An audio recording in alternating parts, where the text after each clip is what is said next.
KYNE. Now, after this weekend, I'm going to be gone for a couple of weekends. I'm going to get a bit of a change of scenery.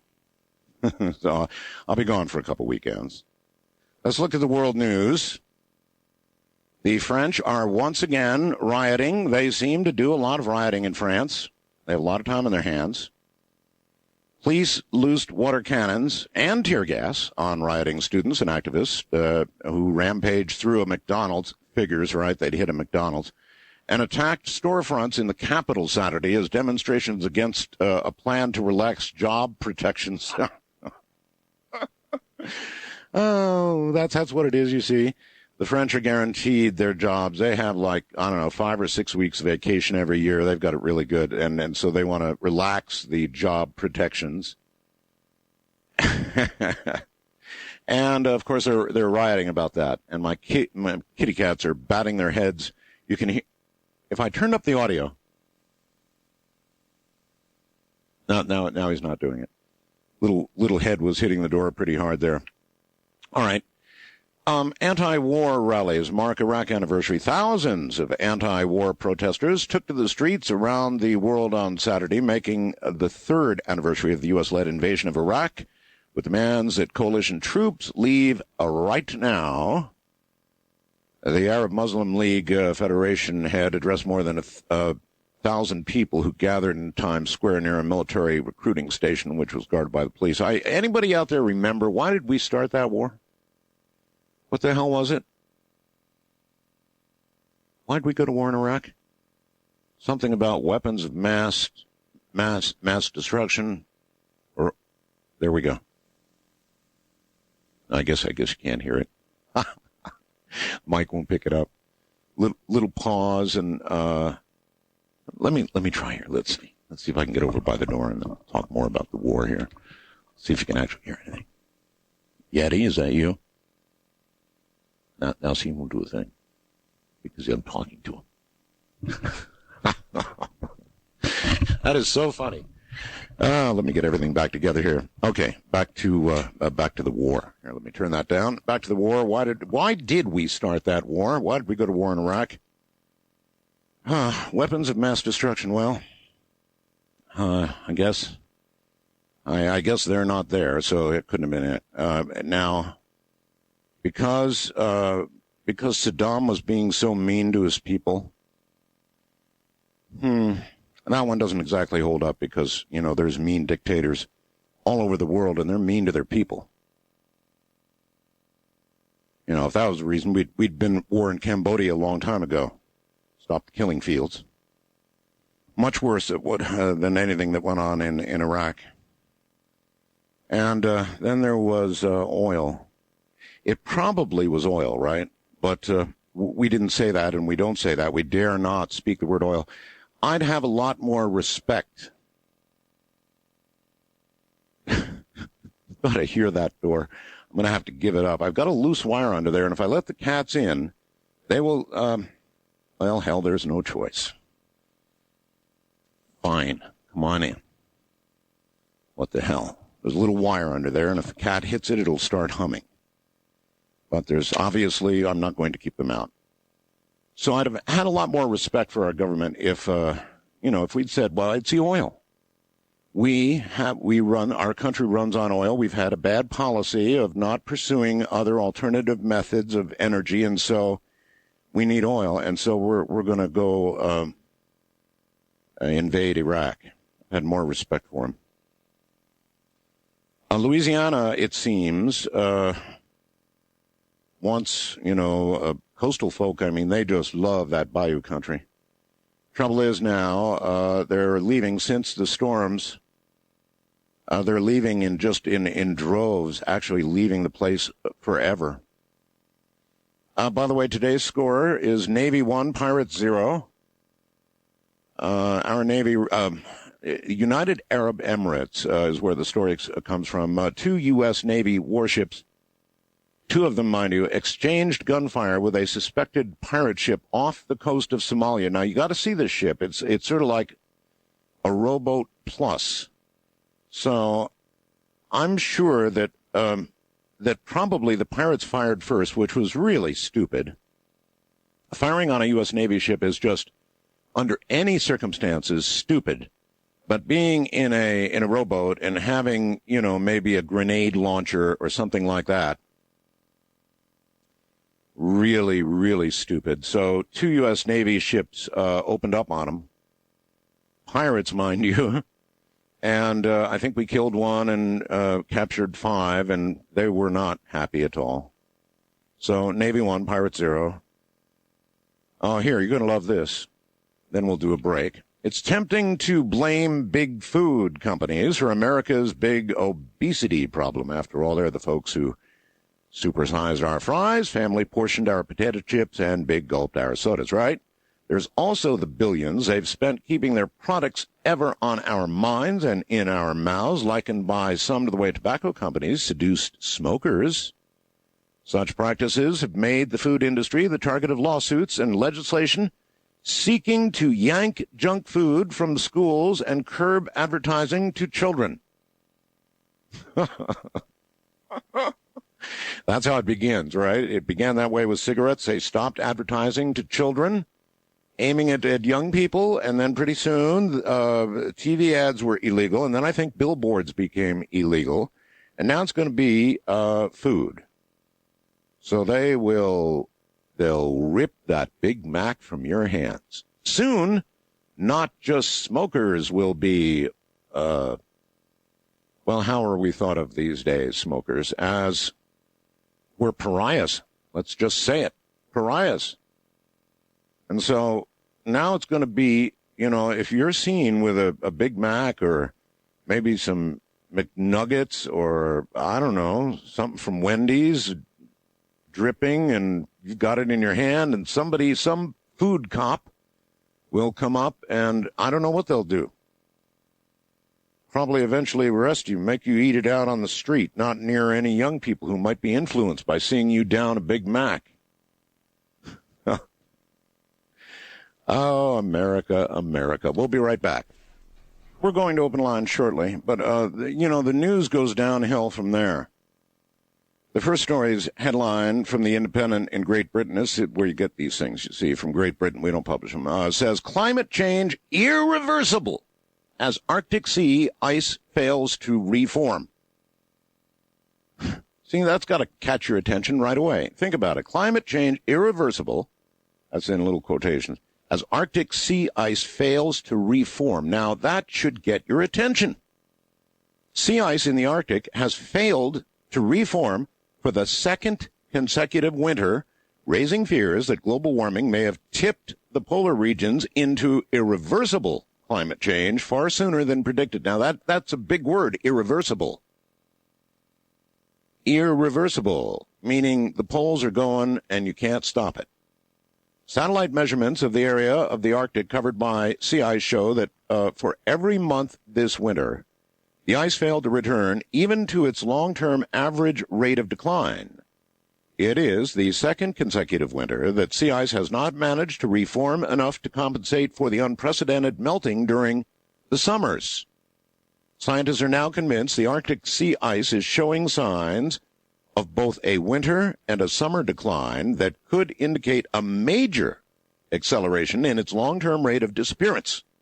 The greatest fear is that an environmental positive feedback has now already kicked in, where global warming melts ice, which in itself then causes the seas to get warmer. Further, as more sunlight is absorbed by the darker ocean rather than reflected by the white ice, less white ice, less reflection, more dark water, more absorption, more melting, and the whole thing becomes a runaway feedback cycle. Mark Sorenz, a sea ice specialist at the U.S. National Snow and Ice Data Center in Colorado, said in September 2005 the Arctic sea ice cover was at its lowest extent since satellite monitoring began. For a satellite, we had to do that in 1979, probably the lowest in the last 100 years. And he said, well, we can't be certain. It sure does look like 2006 is more of the same. Unless conditions turn colder, much colder, we may be headed for another year of big sea ice losses, rivaling or even perhaps exceeding what we saw in September of 2005. We are, of course, monitoring the situation closely. But again, the headline is Climate Change Irreversible as Arctic Sea Ice Fails to Reform. Now, from there, we go on to even better stuff like bird flu to hit the U.S. within 3 weeks. I'll cover the details tomorrow night. Or is Siberian thaw the beginning of climate tipping point? That also from Great Britain, so much coming from, and then from BBC. Let's see, U.S. climate scientists have recorded a significant rise in the concentration of carbon dioxide in the atmosphere, pushing it to a record new level. BBC News has learned the latest data shows CO2 levels now stand at 381 parts per million, 100 parts per million above the pre-industrial average. Oh, by the way, tomorrow night, I think it's tomorrow night on 60 Minutes, there's going to be a very, very interesting segment in which the man that we have not heard from on the climate is going to speak. We're going to hear something tomorrow night. I urge you not to miss 60 Minutes tomorrow night. One of the segments will have that climate scientist on. First-time caller line, you're on the air. Hello. Hi, Art. I have a possible solution to your cat problem in your radio room. There is no solution. But let's hear it. Read a couple of articles where people have built shelf ledges around the upper part of their rooms because cats love sitting up high where it's warmer. That's true. And the other thing about cats, when you're on the telephone... So what are you saying, build little perches for them? Well, they built a shelf that went all the way around the room in like a little steps, like it'd be like a knick-knack shelf kind of. Yeah. But it was for the cats. Yeah. And anyways, the other thing, when you're on the telephone, cats don't know what a phone is. They hear you talking. They think you're talking to them. And why aren't you paying attention to them? Well, that's why they're always bugging you when you're on the phone. I have 5 of them. So I have 3. Close your eyes and try and imagine what it's like to have 5 cats. Every one of them a darling. But there is something about a closed door that causes alarms to go off in a little cat brain. Inside that little furry head, alarm bells go off, and doors must not be closed, and whatever's going on the other side of that closed door is obviously more interesting than where they are. So even though they have the entire house to roam and trouble to get in, it is that one room they must get in. In that case, my studio. Wildcard line, you're on the air. Hello. Hey, Art. Hey. I want to know, there's a lot of things I'd love to talk to you about, but I want to know if you were to talk to somebody from the future, let's just say that's me, what would be the one science question you'd absolutely want to know, first and foremost? By what date the planet becomes uninhabitable for man? That's a science question? It certainly is, yes. Oh, I thought you were a time travel guy. I was hoping you'd go that way. But the date itself is one that is not absolute. You're looking for something that's absolute, and that's never going to be the case. Because that would take away unless you're a time traveler, and then you can look ahead and you can see bodies all over the place, people not being able to breathe, gasping for breath, the climate changing. You can see, if you're a time traveler, all these things and tell me roughly by what day or what year it becomes uninhabitable. Well, you're speaking of some gross circumstance, and there's never a gross circumstance. Are you reading the headlines? I am. In fact, I'm aware of the climatology situation, not only in the past, but the present and... Well, let me tell you, sir, when you start seeing headlines like climate change irreversible as Arctic sea ice fails to reform, that's important. Yes, but Art, there's also an argument that... What kind of argument's left? Oh, I know you want to sensationalize the... No. That's a real headline. That's from Britain now. Hey, I know. I'm not arguing the headline here with you, brother. You're not. Okay. I'm not. All right, then. There's interesting things. Let me just take one. You want to go climate? Let's go climate. There's people who are saying, "Oh my God, Greenland is melting." Yes.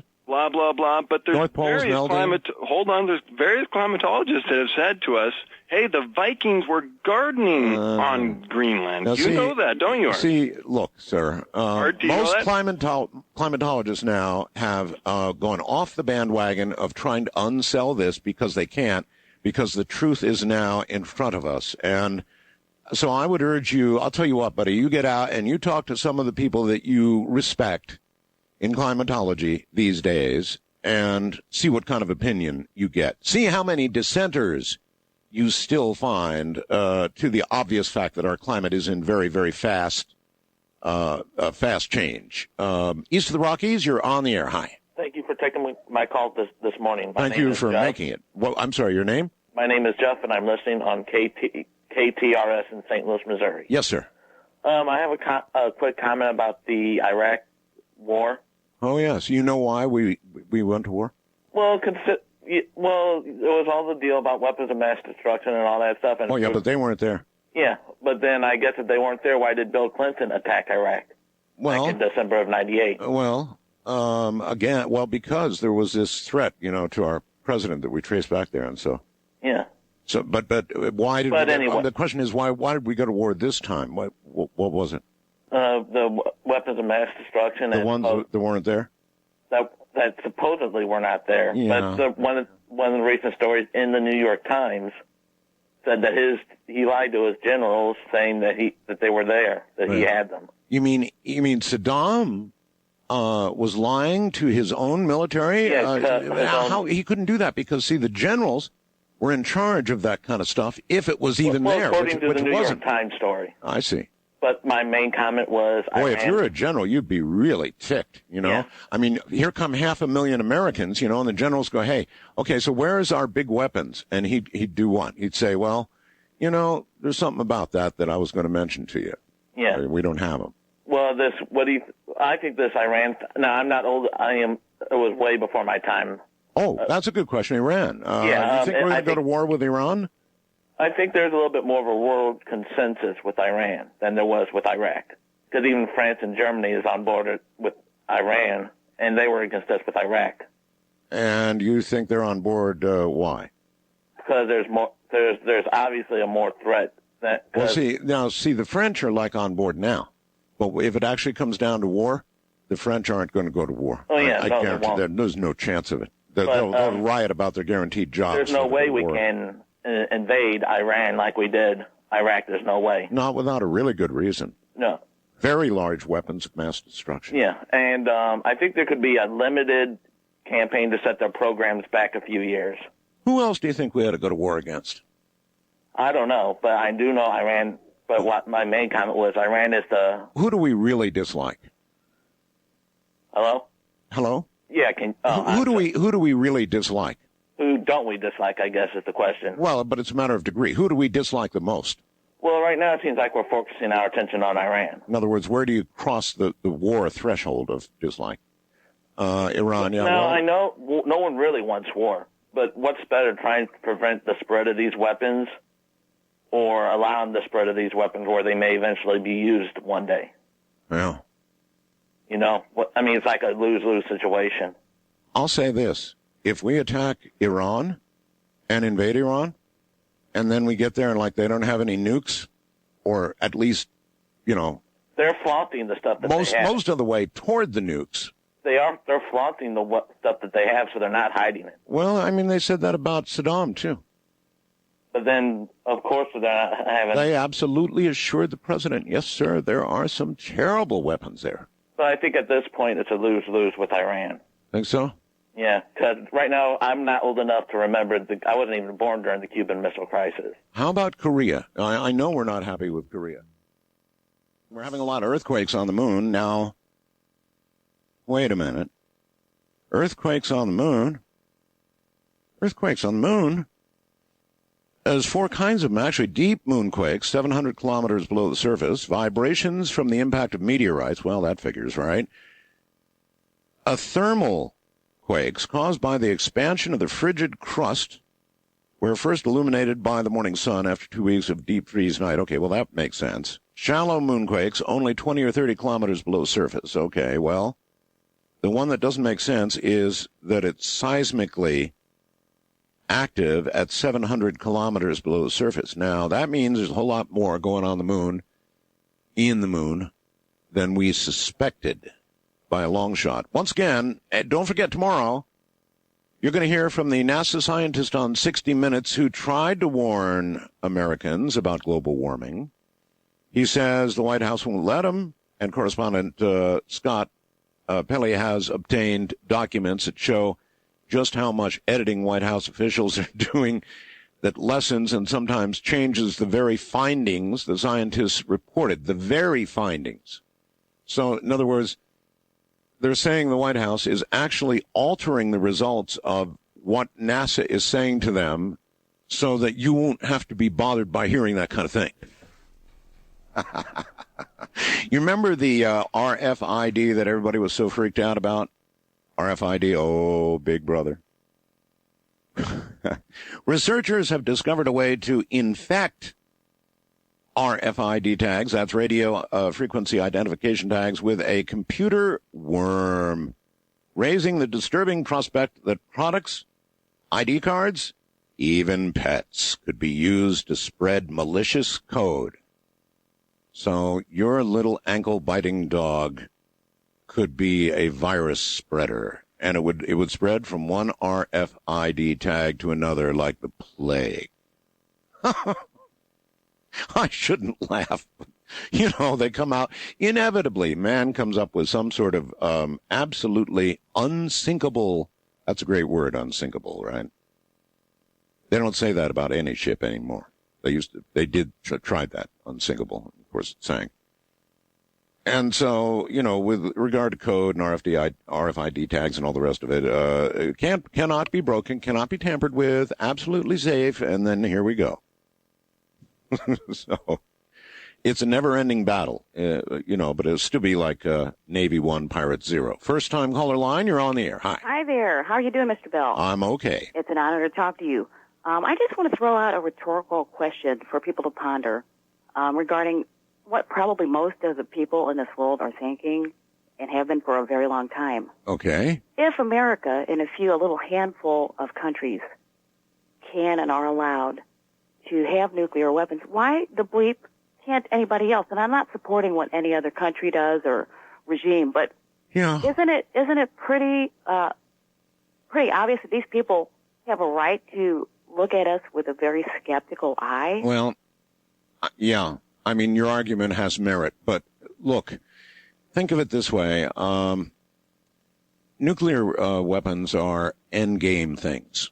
They're, True. you know, for mankind. Yes. They're endgame things. So, you know, we got them. The Russians got them. Now what? The Pakistanis, we think they have them. The Israelis, they have those ones that they don't have in the desert. Right. And on and on. So I guess the nations realized that they're so horrible that they really do have to stop proliferation. And if they don't, it'll be the end of all mankind. So if you were in charge of whether to try and stop nations from getting them or not, knowing that if you didn't, it would be the end of mankind, what would you do? Exactly. Well, yeah. Exactly. Well, thank you for taking the call. You're very welcome. Take care. I think the answer is you'd realize the power of these things to eliminate all. I mean, what if the pirates out there had had nuclear weapons? Then it would have been Pirates 1, Navy 0. And it could have been the beginning of World War III and the end of mankind. So, I don't know. If you've got nuclear weapons and you know how bad they are, I guess you have to try to stop proliferation or else. Wildcard line, you're on the air. Good morning. Hey, Art, Tim from L.A. Yes, sir. I got a question. I've seen your movies, and now you brought up the story about... Not plural. I only had one. Yeah, well, I saw that movie. Yeah. Plus, you're talking about global warming. So is the next progression then a deep freeze? And certainly entirely possible. The premise in the movie, sir, is also not only possible, but actually more or less underway right now. The current that keeps England and Europe, most of Europe, temperate, is beginning to splinter and stop. So will it affect just the North Pole or North and South? Just the North Pole. Just the North Pole. We're talking about all of Europe here. Right. So there wouldn't be like a deep freeze on the southern hemisphere then. Now, if you're talking about, see, we're talking of several different things. The ocean current. The ocean current is what, for example, would freeze Europe. The fact that the North Pole is melting, and what ultimate consequences that'll have for man, we're not really sure yet. But, if all the ice at the north part of the world is suddenly gone, you just know it's going to have some effect. Right. Definitely. What do you think? I'm just scared. You've seen a lot of pictures of the world, right? And there's always all that ice cap up there. Right. And if that's gone, that's probably important. Very. Oh. But I was wondering also, will the same thing happen in the Antarctic? So that means that the safest place to be on Earth then is on the equator. Then we've already lost several ice sheets in the Antarctic, and some of the big ones are considered to be unstable. Now, when I say big ones, I mean the ones that are on land. The ones that are already in water is no big deal. It's like ice cubes in water, you don't get more. But when the big ones on land begin to melt, that also, sir, is very important. Because I have relatives in Japan, so I guess they're in trouble then, huh? Well, people in Miami would be in trouble. New Orleans, for example, would be in trouble, even without a hurricane. Oh, God, this is scary. Well, thank you very, very much, Art, for having me on the air. Does seem scary, doesn't it? Yeah. Thank you very much. And what's even scarier to me, or just as scary, is that, and I'm not a Bush basher. Honest to God, I'm not. But the administration's attitude about what's going on with our climate is reprehensible. I mean, it's absolutely reprehensible. I understand why they have the attitude. He's an oil guy. But, I mean, really, these headlines are getting very disturbing. Very. When they begin using words like irreversible, it should be getting your attention and theirs. Instead, they're editing stuff. Again, watch 60 Minutes tomorrow night. East of the Rockies, you're on the air. Hello. Hey, Art, how are you? I'm okay, sir. Just wanted to say regarding your cats, I've discovered something with my cats that keep them very occupied, and it was something that I never would have expected. But me and my girlfriend just recently bought a Russian tortoise, a baby Russian tortoise, and we have her in a tank, and they are fascinated. It's just like their nature channel. Well, that's because the tortoise moves slowly but surely. I think they forget it's a real living thing. Oh, but you don't want to let them get at that tortoise. Oh, well, they don't have claws. But but they do have teeth. And, and trust me, they'd torture that tortoise. So, just wanted to say, Art, I want to thank you for staying on this subject here the last few weeks. I think it's a very important subject. And, well, somebody in this country's got to be talking about it. And that's the thing. There's not enough discussion about it. I mean, to me, I don't see, what there really could be done. I don't know what you could do. That's not my field by any means. Nor is it mine, sir. I know. Yeah. I admit, I have no idea what to do. And I don't even know that if we were to stop burning all oil right now, that it would have any effect whatsoever on the changing weather. Yeah.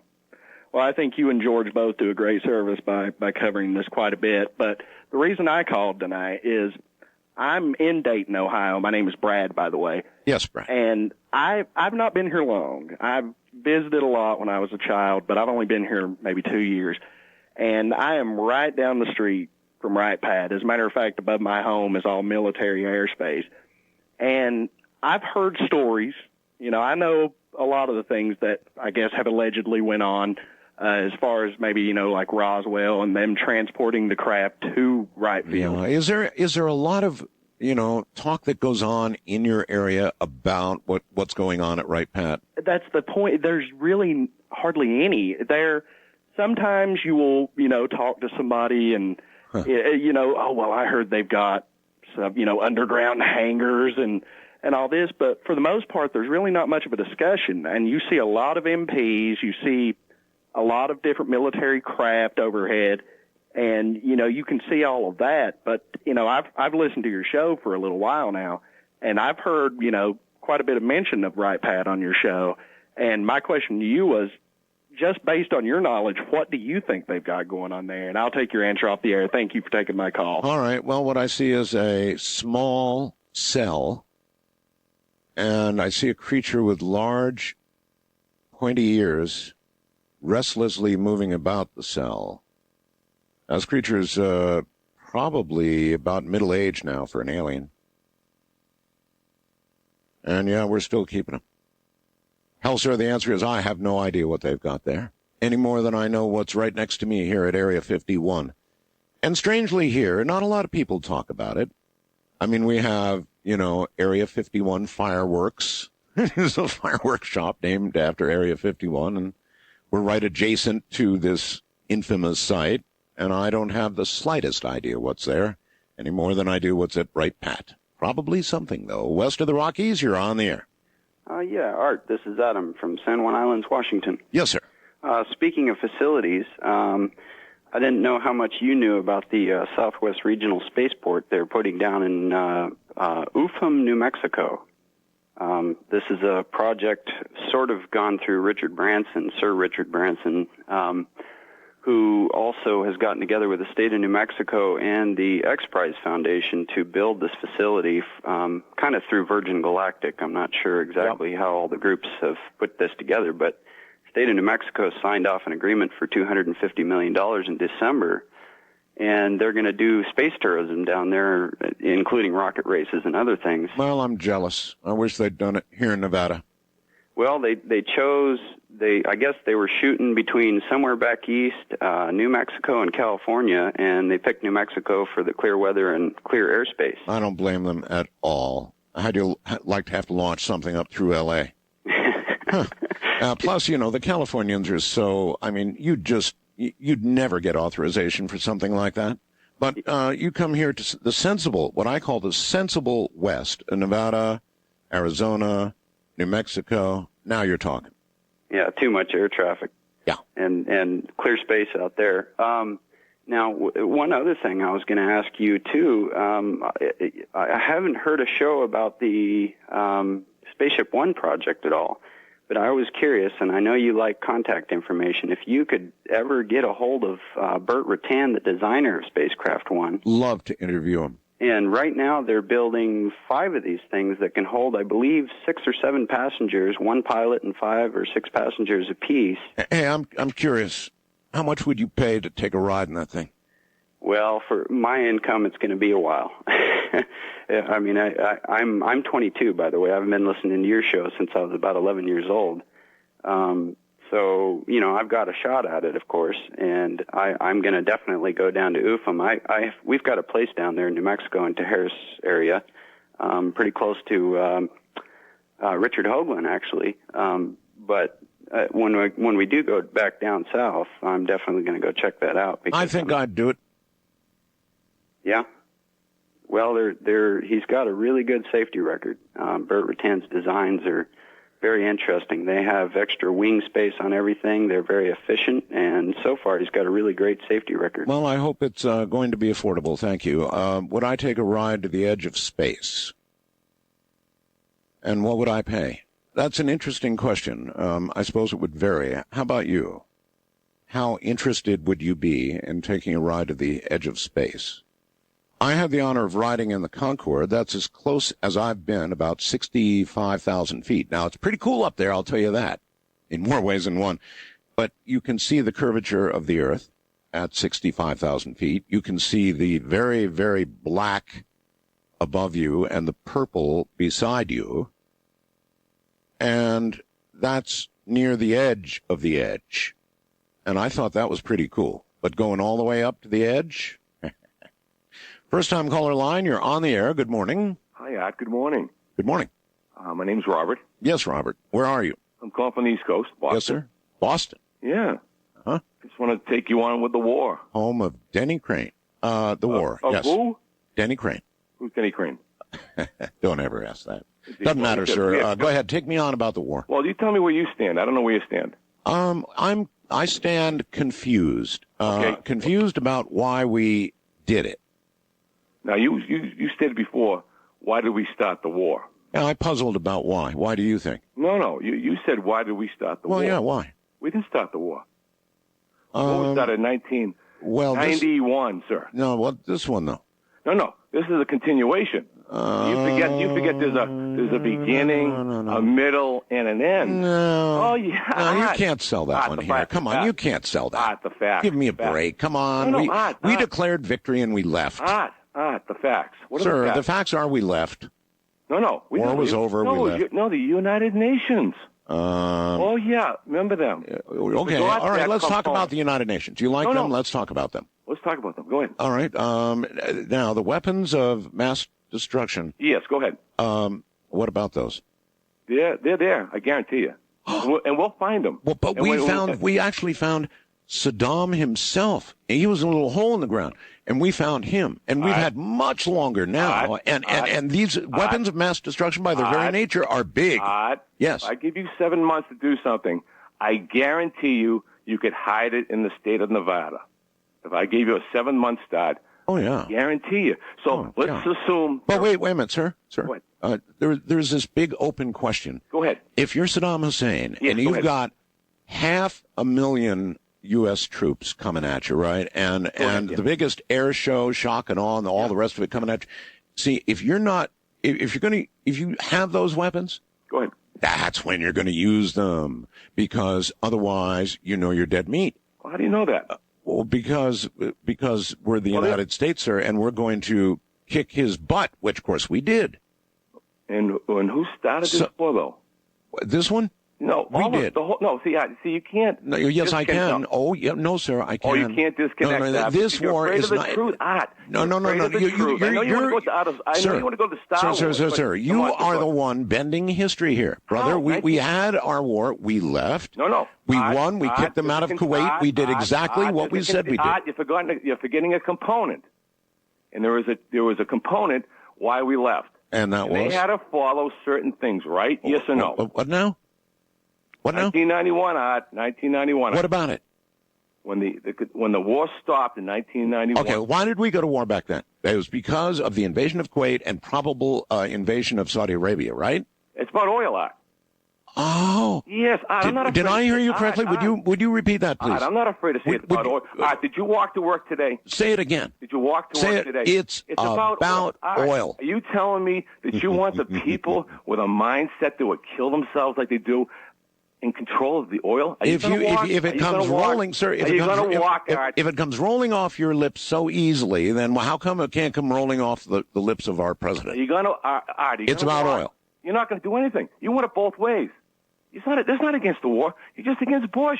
No, I'm not against Bush. And you know what else? I'm not even against the war, sir. As a matter of fact, if they'd come out and they'd actually said something like, I don't know, we need oil. We absolutely have got to have oil in Iraq, but we didn't. Hey, Corporal, look, a nuke, weapon of mass destruction. But we didn't do that. That's to our benefit. Listen, again, I want to remind you, after this weekend, I'm going to jump for a brief change of scenery, so I'll be gone for a couple of weekends. And, while we're on that subject, if you're listening out there, Ms. Producer, how about rerunning one of the early, maybe even the first interview with Colonel Philip Corso? I think that that was one of the more important interviews that I ever did. Top 10 for sure. And Colonel Corso knew he was at the end of his life, and he told us the story of what he did.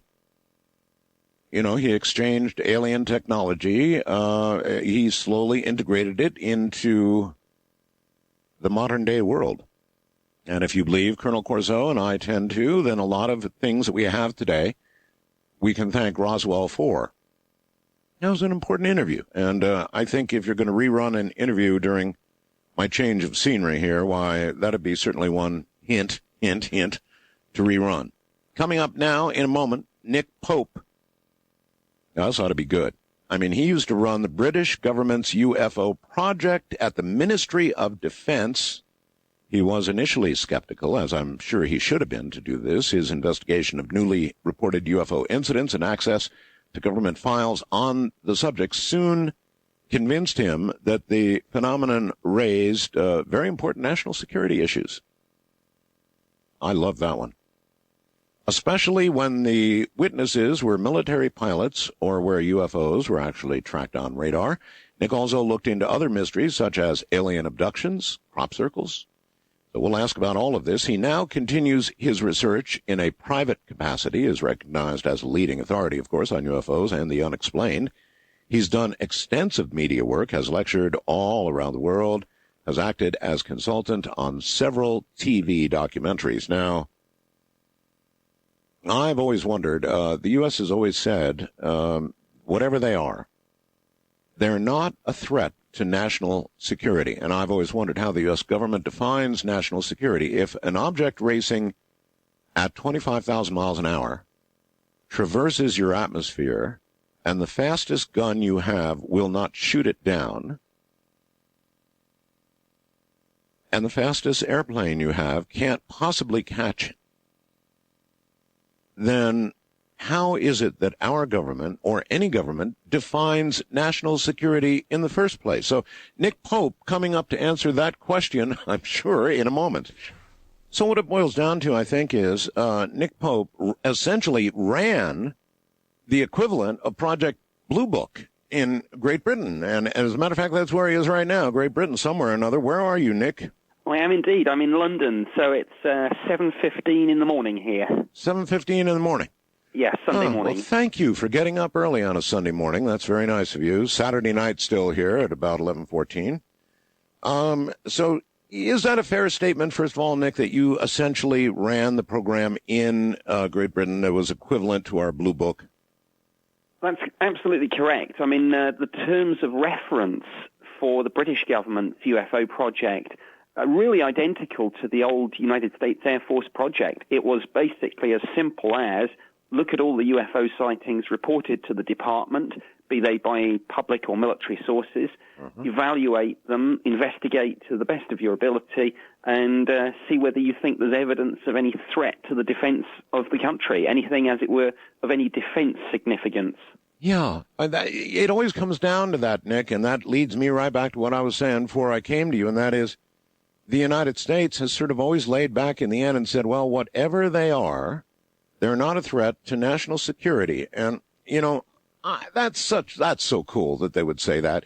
If an object's doing 25,000 miles an hour through the atmosphere and we can't catch it, we can't shoot it down, we can't figure out who it is, and we can't stop them, and that doesn't constitute a threat to national security, then what does? Well, when you said that in your introduction, I kind of winced a little bit here because I thought, how can I actually go any better than the answer you've just given? There's really not much I can do except agree with the assessment you've just made. Yes. So maybe what they mean is, yeah, there's objects going 25,000 miles an hour. No, we can't catch them. No, we can't shoot them down. But on the other hand, they haven't shot at us yet. Yes. Therefore, they're not a threat. It's a sort of negative assumption, isn't it? And in a sense, it's rather disturbing because if somebody rather more powerful than you just hasn't done anything so far, but you don't really know what their intentions are, then it's a fairly big assumption for any intelligence analyst to make. It sure is.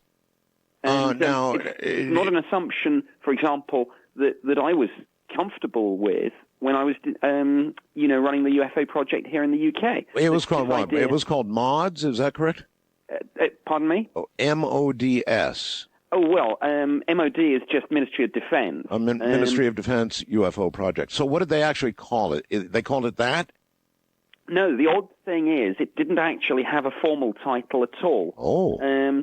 Although back in 1950, the project has its roots in something called the Flying Saucer Working Party. Now that's very interesting. If you're interested in a little bit of history and about how one of the greatest figures in the British establishment got involved in this and started the whole thing off, it was the great World War II radar scientist, Sir Henry Tizard, who actually said that UFO sightings shouldn't be dismissed without some form of proper scientific study. And he said this in 1950. Winston Churchill had brought him back into government after the Second World War in the difficult post-war years. Yes. And he was a chief scientific advisor. So when the Ministry of Defense's chief scientific advisor is the one setting up your UFO project, I think that's quite interesting. I should say. So that's where it has its roots. And the odd thing is, unlike Blue Book, where you could say it was Project Blue Book, before that Project Grudge, before that Project Sign, we never gave ours a name. So when I'm talking about the British government's UFO project, I'm just sort of saying what it did, really. Well, what's the matter with you people that you wouldn't that you wouldn't give it a name? How can a project not have a name? I know it's slightly odd, because to me, every kind of project should have a name. It should have terms of reference, and it should have detailed outputs that are required, so that any project manager will tell you that you've got to have output deliverables, and then you get assessed on how well you do against them. Okay. Actually, I want to take you off course for just a moment. Maybe it's not really off course, but I'm very concerned with our climate change over here. And over here, I mean, we're all experiencing the same possible climate change. In fact, Europe could be victim of a ocean current change that would freeze you guys. And anyway, what I'm getting at is, whether you agree or disagree with any of that, so much of the news that I'm getting, Nick, comes from your country, actually, from various publications in Great Britain, and all of these climate change things are, as a matter of fact, are coming from Great Britain, and they're not being published here, Nick. And I wonder why Great Britain, which really, in our way of thinking as Americans, isn't supposed to be that open, but you guys are publishing all this stuff and we're not here. I don't get it. I have to say, it's not my area of expertise, but I share your concerns, as do most people here. I just think we are a very open society, and we have one or two figures, and I'd better not name names, but some senior figures who are concerned about this and who are prepared to speak out and start the debate. And I think that's that's what I'm saying. It is happening in Britain, and it's being published, but here, not so much. And we're the great open, free America, but I've got to read these articles from Britain to get anything out. It's odd. And really, it may relate to the UFO topic as well. I mean, many countries seem more open about it than does America. Even France. My God, France, of all countries. France is quite open. Italy is quite open. I went to a conference a couple of years back, and the Italian Air Force sent a delegation in full uniform to give a presentation. Now, you don't see that in many countries. No, you don't. Even Brazil, of course. Even the Vatican. Yeah, there's a lot of openness there. And I think, to a certain extent, the Internet and the increasingly global nature of our societies is pushing this in the right direction and giving us a more global mindset than purely national. And that, of course, I think is a good thing. All right. First of all, I guess we ought to have a base of operations here, and that would be in the years, Nick, that you ran this operation. I mean, the obvious, very important question is, what were the more interesting things that you investigated? And can you tell us a few stories from those years and how they really turned out? Certainly. I received about 200 or 300 UFO reports each year whilst I was doing the job in the early 90s.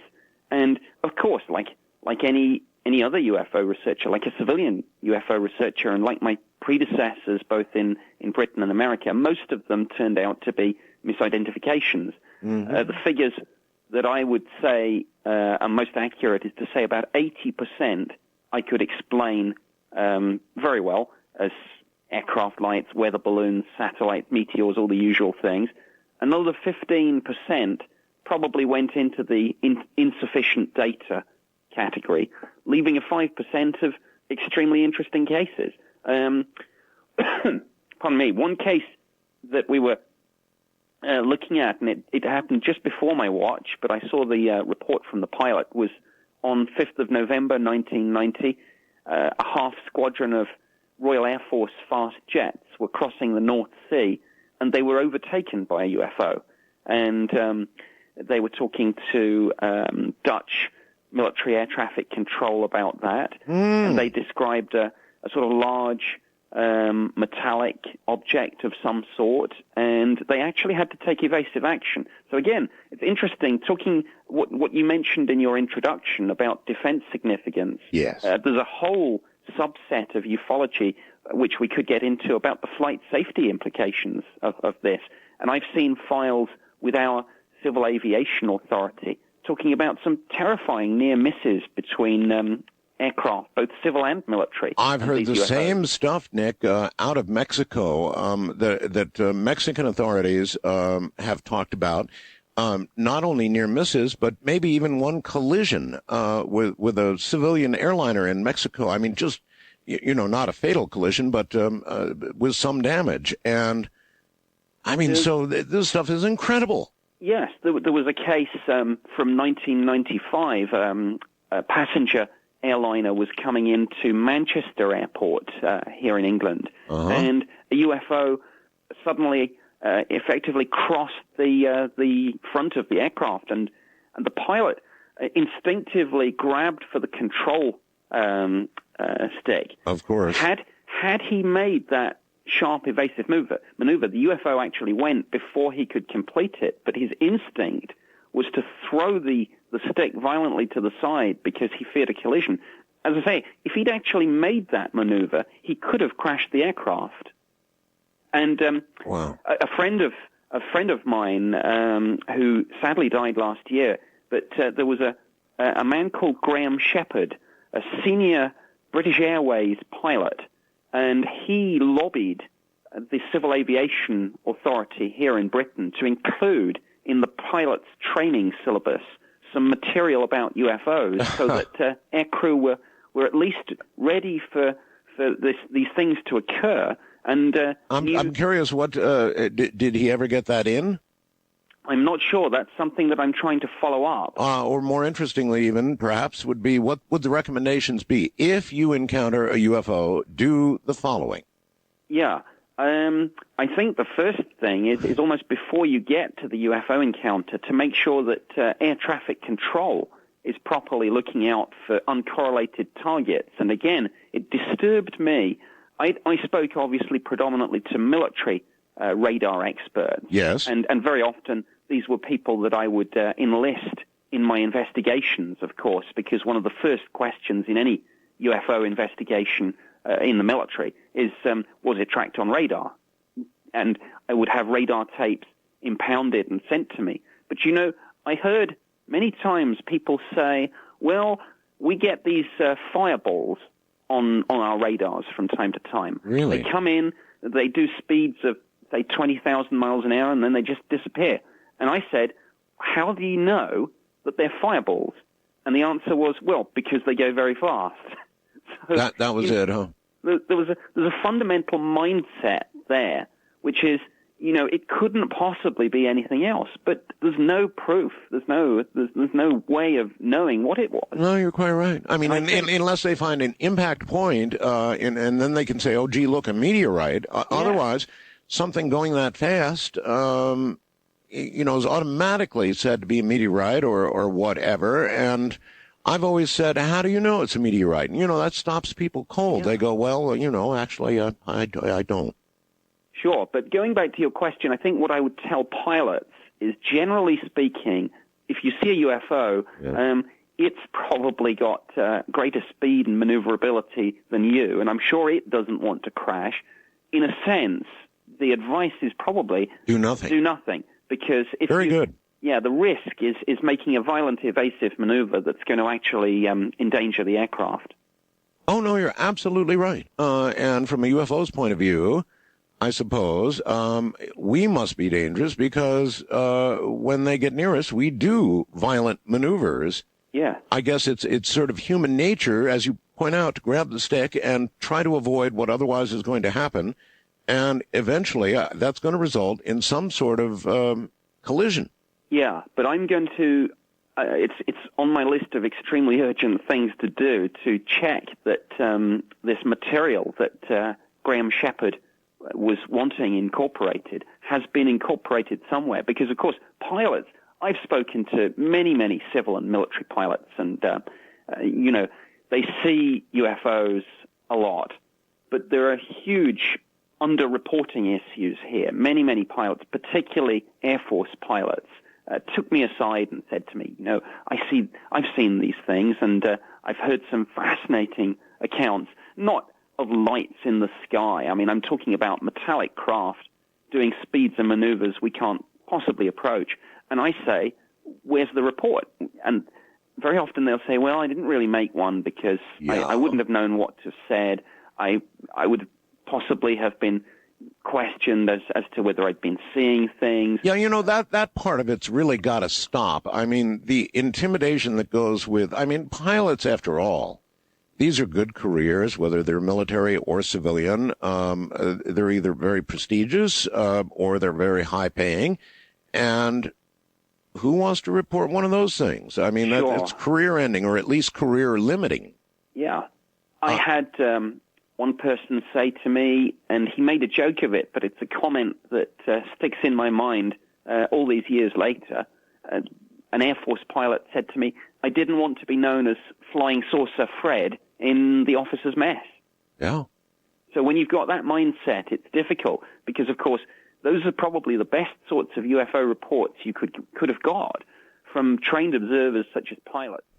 If you're just tuning in, what the hell's wrong with you? This is important stuff. You should have been here some time ago. We've got Nick Pope here. He's the guy who ran the equivalent of Project Blue Book in Great Britain, and that's where we've got him on the phone from right now, is Great Britain. And he mentioned metal, and, that's an important one for me. If you get a pilot reporting a metallic UFO, in other words, you didn't just see a light, baby. You saw something big. You saw a disc or whatever, and you really saw it, and you're a pilot, and you reported that. Serious stuff. But what kind of reports in that category, Nick, have you had?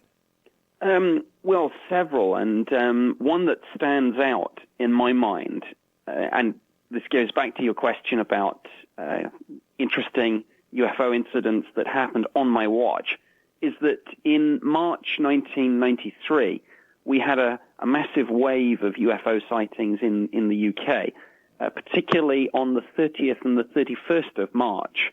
And UFOs were seen all around the country, and the descriptions were fairly common. We were talking about our old friend, the triangular-shaped craft, yes. Which, of course, is very much a feature in our skies, so it seems. Is it? And this UFO was seen, as I say, all around the country, but it was particularly noteworthy that it flew directly over two military bases in the Midlands. Yes. RAF Cosford and RAF Shawbury. And it was seen by a patrol of Air Force police officers at the first military base. They made an official report to me afterwards. And the interesting thing is then it headed towards the other base, which was just a few miles away. And the meteorological officer there took a phone call to say there's a UFO coming your way. And the base was pretty much shut down at night. It was just skeleton crew. So he walked out of his office and looked across the fields. And sure enough, he saw a bright light in the distance. Uh-huh. And this thing got closer and closer until he saw that it wasn't a light, but it was the lights on the underside of a massive triangular-shaped craft. Oh, God. And I asked him to estimate the size, and with typical military precision, he picked two aircraft. And he said midway in size between a C-130 Hercules transport aircraft and a Boeing 747 jumbo jet. I think in my initial notes, I just wrote big. Here's the reason I'm laughing, Nick, because I saw one of them. Oh, wow. Oh, yeah. Oh, real close, Nick. Well, I'm extremely envious of you. Real close, Nick. I mean, my wife and I were on the way home from Las Vegas one night, and she turned around and said, what the hell's that? And I stopped the car. And it's in the desert where you could hear crickets at a quarter mile, and this thing flew straight over our head and out toward Area 51, Nick, and it made no sound. The moon and the stars went away above us. It was that big. I felt like I could have thrown a rock at it, Nick. It made no noise whatsoever, absolutely silent. And we stood and just watched it sail, and that's the word I'd use, sail, because it wasn't flying. It wasn't supported by aerodynamic flight. It was floating, either because of anti-gravity or lighter than air. I have no way of knowing, but it didn't look at all earthly to me, and that's how close it was. That's why I was laughing, because I was as close as you can get to one. Wow. Well, the meteorological officer, he said this thing was about 200 feet above the ground, and maybe another 200 feet to the side, so it didn't come directly over his head. And a really interesting feature of this case is he said how slow this craft was going to start with. But I'm going to tell you the story, and you may laugh again, because I think these are things that you'll recognize, maybe from your own sighting, but certainly from descriptions that some of your other guests have given. But this is from a military report made to the government's UFO project here. He said this thing was going maybe no more than 20 or 30 miles an hour. There was a narrow beam of light, he said, firing down from this craft and just sweeping across the field. That I didn't see. Well, he said it was almost as if the thing was looking for something. He said there was a faint sound. He didn't hear it at first, but it was a low-frequency humming sound. He said it was one of those sounds that you could feel as well as hear, and he said it was quite disturbing. And suddenly, the beam just flicked off, and the craft shot away. He said suddenly, from just 20 or 30 miles an hour, it accelerated away to the horizon. Now, this guy is in the Air Force, and he said, well, significantly faster than a fast jet. And that was the story of what happened. Well, that's one hell of a story. There's an extremely interesting little postscript about that. I could talk for the rest of the show about the investigation. No. Rock on. Go ahead. Well, I launched a full investigation, of course. I enlisted the Defense Intelligence staff here in the UK who we worked with on investigations. We couldn't come up with anything that could explain this. We pushed it up the chain of command, of course. It ended up on the desk of the Assistant Chief of the Air Staff, a 2-star Air Force officer. He, again, had no explanation.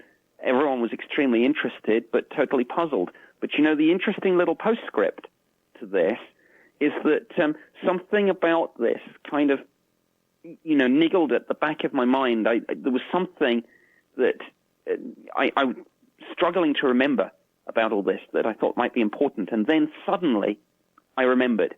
It was the same night, 30th and 31st of March, but 1990, that the UFOs had famously flown over Belgium and the F-16s had been scrambled. No kidding. So this thing had come back, you know, 3 years later on exactly the same night. Oh, isn't that interesting? I don't know why, but it you know, it's certainly a coincidence that. Well, I had a little theory which I never put in the official report. Oh. But my theory was that I don't know what you call it in the States, but 1st of April we call April Fool's Day. Yes. And it's a day when sometimes everyone, you know, plays jokes on each other. We have that. We have that too, Nick. Okay. Yes. Well, these UFO sightings happened too late on the 30th to get into the papers on the 31st. So if the story had run, it would have run on the 1st of April. And who would pay attention to a UFO story running on the 1st of April? Nobody. So perhaps it's the one night that you can really get away with flying so obviously, blatantly over someone's military facilities and get away with it. That was my theory. Well, it's as good as any, Nick. As good as any. But, you know, this thing that I saw, Nick, there's no way that it was ours. There is no way that it was earthly. It just wasn't, Nick. No, I think... I knew it when I saw it. Yeah. If we had those sorts of things for real, well, you know, we wouldn't be driving motor cars and taking 7 or 8 hours to fly across the Atlantic. Quite correct.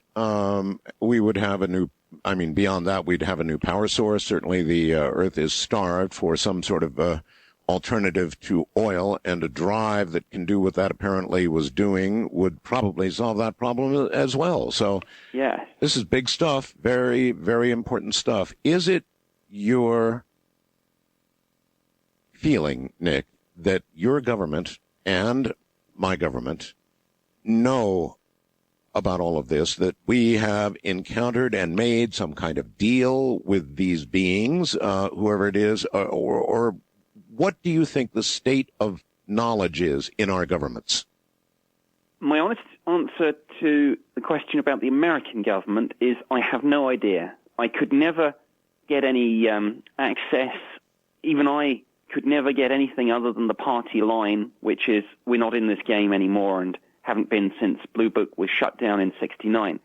In my own government, where I can speak, I hope, with some degree of authority, my feeling is that there is not a cover-up, that there's not any knowledge that these things are real. I think we're searching for answers. There are certainly many people in government, in the military, who are prepared to look at this with an open mind, but it's not my feeling that somewhere there's someone here that knows about it. All right. Let me ask you this then. Is it your view and the view of a lot of Brits that the American government does know about it, has made contact, and does know a hell of a lot more than it's saying? I mean, do the British suspect the American government of knowing what they don't? A lot of people do, but I'd better not answer that question. Oh, why not, Nick? Because, of course, I still work for the Ministry of Defense. Oh, so well, then maybe you better not. I just can't answer or speculate on that. Just whisper it in my ear, Nick. Do you think that a lot of people in Great Britain you can answer it this way. Do you think they suspect the American government knows much more than anybody's been told? That's a fairly widely held belief, yes. Uh-huh. But, as to whether it's a belief within government here, I would say probably not. But that said, don't let me imply in any way that many people in government, in the military, in intelligence, don't actually believe this. They do. They certainly believe, even in the possibilities of an extraterrestrial reality.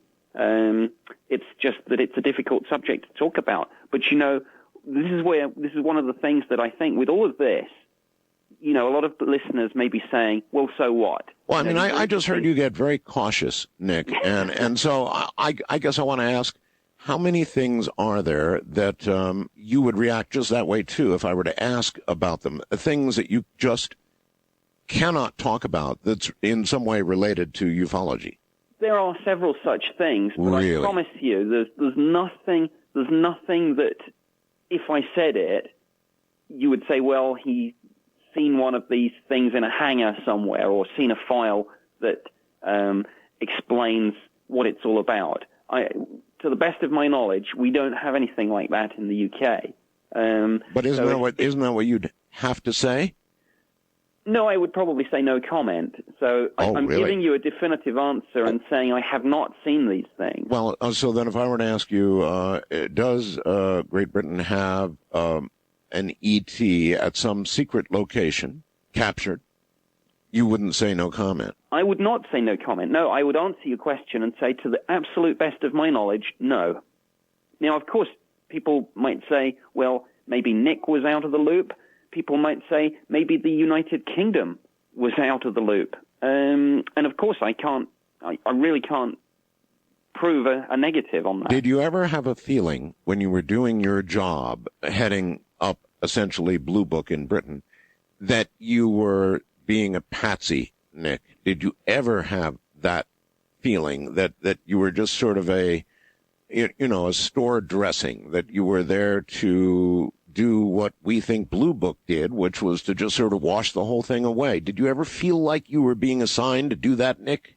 I didn't, because I was receiving military reports as well as public reports, and I worked very, very closely with the Defense Intelligence staff and the sorts of people who conspiracy theorists here say must have been doing the real UFO job. Well, in fact, we were in and out of each other's offices all the time. Is there let's talk about the triangle for a second. Yeah. Was there ever any indication from your military or from intelligence people in Great Britain, and you're never going to be able to answer this, even if you know the answer to it, but that these triangular craft could be our own? Well, Britain, like America, of course, has prototype aircraft and UAVs being developed and being test flown. But the bottom line is we know where we fly our own bits of kit. But there is an interesting postscript to the story, which I think will answer your question. Part of my investigation into these 1993 sightings did involve our contacting the American government through the embassies. And we put the question to them, look, we've had this sighting. Yes. Do you have a vast triangular-shaped hypersonic craft that can do these things? And the American government said, no. Do you? And did they really? Did they come back and say, no, we don't? Do you? Yeah. And this was the interesting thing. Wow. The reason they were asking, of course, is because in places like Hudson Valley, they'd had sightings of these things as well.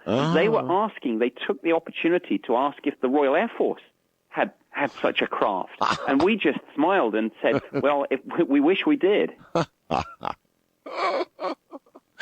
Is that exchange public anywhere? I think I have one half of it. I'll try and post it on my website. Really? It has been released under Freedom of Information. I think there's one paper that we're still waiting for. But do you know offhand who in the American government responded to that particular? You say it was done at the embassy level? I don't have the names, no, but I can check my own notes and see. That's fascinating. So.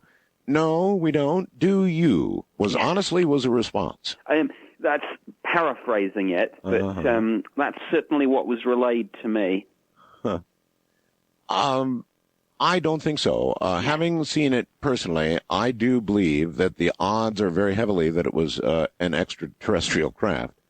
And by the way, the newspaper reports with regard to the object that I saw, Nick, came out, I don't know, about a week later in our newspaper. Many people, not just myself and my wife had seen this, but many people here in the Valley, and they contacted the military, and the military's response was really funny. The newspaper article said, yes, the military said there had been a secret mission which may have overflown the Pahrump Valley, where I live here, and that the aircraft involved was a C-130. And I laughed and laughed and laughed. I flew in C-130s, and of course, if it was that far over your head, it would rattle your teeth with the noise. Yeah, quite. But that's what they said. It was a C-130 on a secret mission, Nick. That's embarrassing. Well, it's almost as strange as suggesting that the Rendlesham Forest UFO was a lighthouse. Yes. And it's those kind of responses by government agencies that make us all so suspicious that they do have knowledge, because that's just stupid. I mean, it's just ignorant. It's an ignorant response, Nick. It's embarrassingly ignorant. I'd better not comment on the specific, but what I can tell you is that I've been trying in Britain to raise awareness of these issues, not just with the public and the media, but within government and the military. And I just had an article published in the Ministry of Defense's magazine called Focus about the UFO project and about the Rendlesham Forest UFO. And one of the things we did is we got published the sketches of the Rendlesham UFO that Jim Penniston made, really to nail the lie that this was light. It wasn't light. It was a craft. You know, the drawing from the official United States Air Force witness statement makes it quite clear this is a craft, right down to symbols seen on the side of it. Oh, no kidding. And, of course, the British government has released, under the Freedom of Information Act. Now, our act has only been on the statute book for just over a year, but we've already released the file on the Rendlesham Forest issue including the fact that the Defense Intelligence staff assessed the radiation readings taken from the landing site. Well, all right. The UFO in the forest, that sounds like it was a big story. The Wembleton, is it? Rendlesham. Rendlesham, thank you. The Rendlesham with an R. I got it. All right. Talk about it. Okay, well, this is, without doubt, Britain's most famous UFO case. It's certainly the most compelling evidence for an exotic explanation, and we've just got through the 25th anniversary of this fascinating incident, and it made a lot of media coverage here, which is interesting in itself. Not here, Nick.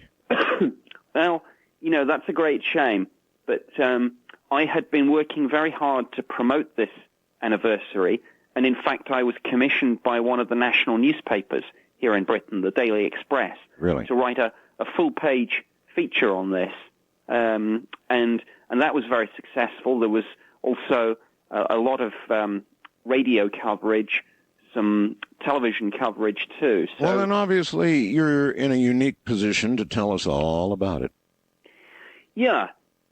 The story is that in December 1980, effectively on Christmas night, a patrol of United States Air Force security officers at the twin bases of Bentwaters and Woodbridge in Suffolk saw lights in the forest, and they thought that an aircraft from these bases, these were American Air Force bases in Britain. Mm-hmm. They thought that maybe one of the aircraft had crashed, so they went out to investigate and to initiate a search and rescue operation. They didn't find a crashed aircraft. They found a landed UFO, a small triangular-shaped craft, which was maneuvering through the trees. And at one point, this thing actually touched down in a clearing. And this is hugely important because this is where some of the best evidence came. And effectively, one of them, Jim Penniston, there were 3 people in the patrol. Jim Penniston got close enough to touch the side of this craft. So, this is for all the people who say, well, it was a meteor or just the lights of the lighthouse. No, this was something that you could reach up and touch the side of. And there are sketches in the official witness statement, the United States Air Force documentation, showing the craft and showing some symbols on the side of it, which I can only liken to Egyptian hieroglyphs. Very much like the symbols. And, of course, I actually have heard this story before, Nick, but sure. I'm kind of comparing notes here on what I heard and what I'm hearing now, and it's very much the same. But hieroglyphic-type things? Yes. Again, they're widely available on the Internet. I just posted them on my own site. How similar in nature to the hieroglyphics described from Roswell? I'd have to do a comparative analysis. I'm just trying to recall, and I haven't got the Roswell material in front of me.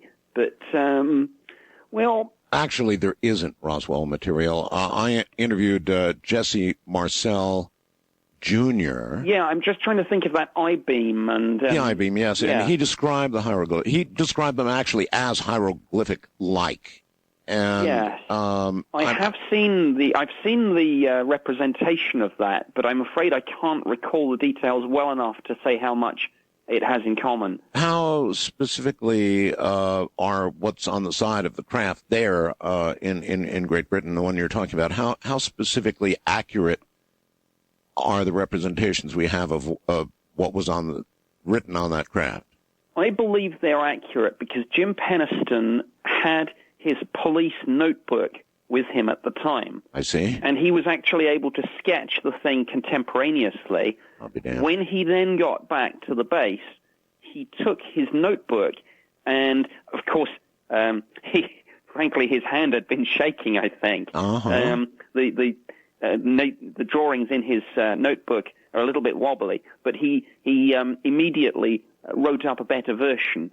And so I think, given that this was sketched at the time by a security policeman, I think there is a fairly high degree of certainty that he got it pretty close. I could not agree more, and I sure would like to see a copy of that shown to Jesse Marcel. Yes, that would be interesting. Oh, wouldn't it ever? I wonder if it is the same. I wonder if he'd say, yeah, that's it. Well, as I say, I've posted it on my website in the photographic section. So he can have a look. So he could just go in. It's nickpope.net. It's as simple as that. And the Rendlesham sketches are there. Okay. All right. So this thing actually came down, and then its relative size was small. How big? Pretty small. Nothing like the craft that we were talking about in the previous hour. This thing was probably no more than maybe 4 or 5 feet across and maybe 9 or 10 feet tall. Kind of almost like, dare I say, a lunar landing module, something like that. Or perhaps a robotic craft of some sort. Yeah, very possibly. And as I say, this thing actually touched down, and the indentations where this thing had landed were still there the following morning when they reinvestigated the landing site. Uh-huh. And they plotted it out, and it formed the shape of an equilateral triangle, suggesting that the thing had been on some sort of tripod-like landing legs. The quality of the witnesses, there were 3 total witnesses to it, is that correct? Actually seeing it on the ground? Yes, Jim Penniston, John Burroughs, and Ed Kavanagh. Now, were these military men? They were, yes. All United States Air Force from, I think, the 81st Security Police Squadron. My God. So these were the sort of security law enforcement cops, basically. Yes. I mean, something of this magnitude obviously can't be just brushed away. Did they actually do radiation readings? They did, yes. They took a Geiger counter out to the landing site, and they got higher than average readings, and the readings peaked, it won't surprise you to learn, in the 3 holes where this thing had come down. Now, these readings were then sent to the Ministry of Defense, and again, the Defense Intelligence staff looked at them, and their assessments, and again, this is now a matter of public knowledge. This is in no way me telling a story that can't be backed up by the officially released papers. They're all out there. The Defense Intelligence staff said that the readings taken were, quote, significantly higher than background, unquote, and it goes on to talk about the figures, and it's higher by a factor of about 7. Now, this wasn't high enough to pose a danger to any of the people there. But it's evidentially significant, of course. Well, sure, of course it is. Since you know the details of the story, one obvious question is, when you see something of this magnitude, you see a craft on the ground, my God, don't you immediately call in the cavalry? These people, almost like a lot of witnesses that I've spoken to, and I've spoken to hundreds of UFO witnesses, not just members of the public, but police and military. And there's nothing, although the military are generally, of course, pretty good witnesses, they're human beings, and I think they react in exactly the same way. They were kind of in a state of almost shock. I'm sure that's true. And I won't say they froze, but they were certainly just mesmerized by this. Is there any indication at all, Nick, that they were actually perhaps directly affected in some manner? Anything like that? There are some hints and clues, and certainly I've subsequently seen some interviews with Jim Penniston, and it's quite clear it's affected him quite deeply. But, the interesting thing about all this is this wasn't just these 3 people that saw it, because it came back on the following night. And on that occasion, there were many, many more witnesses, including a man who I'm sure you and your listeners have heard a lot about, Colonel Charles Holt. And what happened was, Holt, of course, knew about these UFO sightings, and it was he who had the witness statements drawn up, the sketches formally recorded, and he was at a function the following evening, and the door burst open, and a young airman rushed up to him, and he said, "Sir, it's back." And Holt looked a bit confused, and he said, "What? What's back?" And the person said, "The UFO. The UFO's back, sir." So Holt threw together a small team of about half a dozen people, and they went out into the woods. He took, again, a Geiger counter with him. He took a tape recorder, and he's recorded his progress through the crime scene, if I can call it almost a crime scene, because that's almost the mentality. So with a recorder... Yes. Where are these recordings? Again, they're all in the public domain. Oh, you're kidding. They're fairly widely available, and the genuine tape recording, I think sometimes, I've seen documentaries on this case, and in America, this case is sometimes known as the Bentwaters case. Yes. Because that's the name of one of the two military establishments. This tape recording is played, but I think sometimes people don't stress enough. This is not a reconstruction. This is actually the real thing that was recorded on that night way back in 1980. And he talks about the craft coming their way. How long is the recording?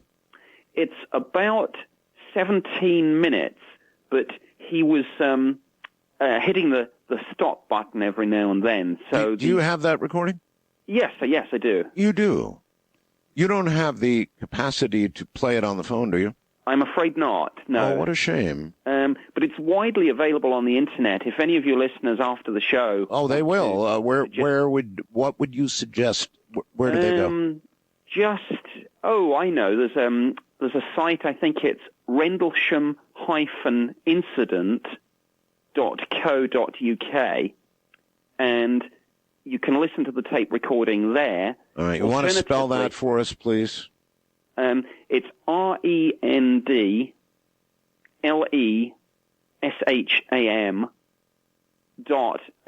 hyphen incident.co.uk. So Rendlesham-Incident.co.uk. Alternatively, if you just go onto Google and search on something like Charles Holt, and that's H-A-L-T, and tape recording, something like that. Okay. And you'll find it. All right. And it talks about light beams coming down.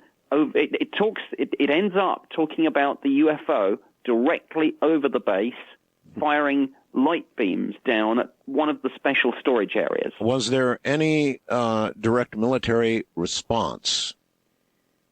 No, there wasn't. Not as far as I'm aware. See that no one tried to engage this craft. Well, and now why not? Well, I don't know the answer to that, but knowing the technology of these things, it's probably a good job that they didn't. Well, maybe so, Nick, but, there's a commander who is commander of that base, and he's got an unknown, possibly threatening object above a military base. So to not respond, it seems to me, somewhere along the chain of command, if you could get it from the military, somebody said no. I think there were two problems. The first problem was that for most of this encounter, the UFO was actually out in the forest, and Colonel Holt, who was the senior officer on duty, of course, was there, and they had comms problems. Their radios kept cutting out, so it's doubtful that they would have been able to radio back to base. So that was the first problem. The second issue is interesting in itself. Because this happened over the Christmas period and at night, there was a fairly limited number of people. A lot of the key players were on leave. A lot of the key commanders would have probably had to have been gotten up. And again, this, as I say, I didn't want to inadvertently mislead anyone. The UFO being directly over the base, it only happened very briefly, right at the end of the incident. What about radar? Inconclusive. The Ministry of Defense looked at the radar tapes for the nights in question, but again, some of the radar systems were not switched on, and some of the films, some of the radar did seem to be faulty that night. Now, I know conspiracy theorists have read a lot into that. Whether it's... Well, just hearing you say it is, I don't know. It's kind of like in this country when they went digging at a very high level for records of the Roswell incident. Doggone it, Nick! Don't you know those records were? I think the words were inadvertently destroyed or something like that. Yes. Well, at least we have our records, but again, one of the records does say that not all the radar equipment was functioning, and some of the equipment that was functioning was not functioning properly. So the best thing I can say about that is inconclusive, but recently I was able to speak with a radar operator at a nearby Air Force base. Oh. And he said, and again, this is now on the public record, he said that he had received a telephone call from the military base to say that they had an uncorrelated target over the establishment. Was there anything on radar? He said he looked down at his screen, and just for about 30 seconds, maybe about 3 sweeps of the radar, he said there was something there, and then it just faded away. Huh. Well, I've always had 2 thoughts about this, Nick. One, here in the U.S., why we already have a craft that can pretty much evade radar. Yes. So if they're that far ahead of us and they don't want to be seen on radar, they're not going to be seen. And because we already have that technology, if they travel from God knows where, they don't have to be seen. So if they're seen, that means they want to be seen. That's the only thing I can come to. I would agree with you on that. And it's interesting, again, looking back at some of the things we've spoken about in the earlier part of the show. Of course, the Belgium UFO from 1990, that was tracked on radar. And, of course, the fact that it was tracked on radar is what caused them to launch the 2 F-16 fighter interceptors. The 1993 sightings that I spoke about weren't tracked on radar, although when I really dug down into it, I did find 1 or 2 inconclusive returns. I actually looked at the radar data myself, together with an Air Force officer for that. No kidding. We had it downloaded onto VHS video cassette, sent to us, and we sat in front of a TV looking at these little dots fade in and out. But it was, as I say, it was inconclusive. It was nothing like Belgium, where it was solid enough that a fighter controller instantly said, we've got an uncorrelated target in our airspace. Launch. Launch? Launch the aircraft. This brings us to another important topic, and that is shooting at UFOs. Nick, hold tight. We'll be right back. Well, I'm sure this is going to be a troublesome question, but it's one we've dealt with here in the U.S., and people have very differing views of it all. There is actually a view out there, kind of like Bigfoot, that, we should shoot one of them down. And then, learn about it, and maybe we've already done it. At any rate, there is some evidence, certainly, that we have been shooting at UFOs, perhaps even using Star Wars magnitude stuff to shoot at them. I mean, there's all kinds of stuff floating around out there. STS pictures and some of the rest of the stuff. What's your view, just sort of generally, Nick, on the, shooting at these things? Okay, well, firstly, I should say that I've got nothing to add to this particular debate by way of first-hand knowledge. I've seen nothing in the Ministry of Defense that leads me to suggest that Britain has been engaged in any kind of hostile action against UFOs, any attempt to engage them. Although, of course, over the years, if we've detected UFOs on radar, we have scrambled aircraft, but these have been generally armed with gun cameras, and the only shooting that we've tried to do is with film. But my own view, I mean, just as a human being, is that violence should be the last resort, and really we should only shoot if we're shot at. I think trying to shoot down a UFO out of curiosity or anything like that is criminal and suicidal and probably both. Well, in America, we used to have that. We used to go by that. Only shoot when, fired upon. Yeah. But you see, if you're dealing with a civilization that's more advanced than our own, and if you're really dealing with a civilization, as many believe, that is capable of interstellar travel, then shooting at them, however good we think our technology is probably not a very good idea, because they can probably shoot back with bigger and nastier things. Yeah, I certainly follow that line of thinking, but I do think but also, just on a wider basis than that, we shouldn't be shooting at these people. We should be talking to them. Well, I wouldn't for a second disagree with you. It's just that the military, that's what they do. They shoot. And they particularly shoot things that they think might be a threat. And I'm convinced that, when they're over in military bases, or for example, missile silos here in this country, or in the old Soviet Union, I would think the urge to shoot would be absolutely irresistible, and that the military probably would do that. But at the same time, though, I follow your line of reasoning that it would be stupid. I just don't think that would stop them. You may be right. I think it would come down almost to an individual decision from the chain of command, and rules of engagement is a whole area which I'd better not get into. Generically, rules of engagement. I'm not talking about any special rules of engagement with UFOs. I just mean sort of judgmental shoot, don't shoot situations. Yes. It's a difficult area. It's a very difficult area. But my view is that if any of these UFOs really are craft belonging to extraterrestrial civilizations, we should be reaching out with the hand of friendship and trying to establish a dialogue. And let's see what we can learn from each other. Nick, out of curiosity, if you were in charge of doing exactly that, reaching out with a hand of friendship, something very unmilitary-like, but nevertheless you were in charge of trying to do that, how would you go about it? I think what I would start with is just information.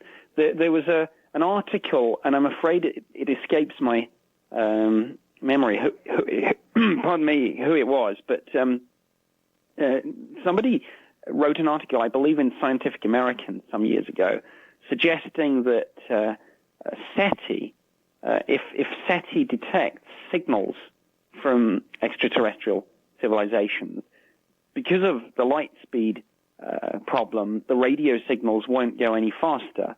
So we won't be having two-way conversations, but there'll be a kind of galactic internet, a kind of cosmic internet where civilizations effectively, they put information about themselves out there. And I think to answer your question, that's what I would do. I would say, this is our art, this is our mathematics, this is our poetry. This is now a lot of that may not translate at all, but our understanding of mathematics would translate. Of course, that's the truly universal language. So I would just put up all the information and say, look, this is us. Now tell us something about yourselves. Well, okay.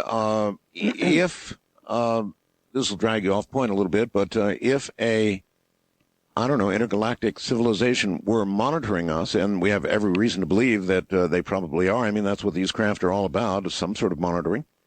They would be able to look down on our world and look at what's going on and make certain judgments, even from relatively afar, Nick.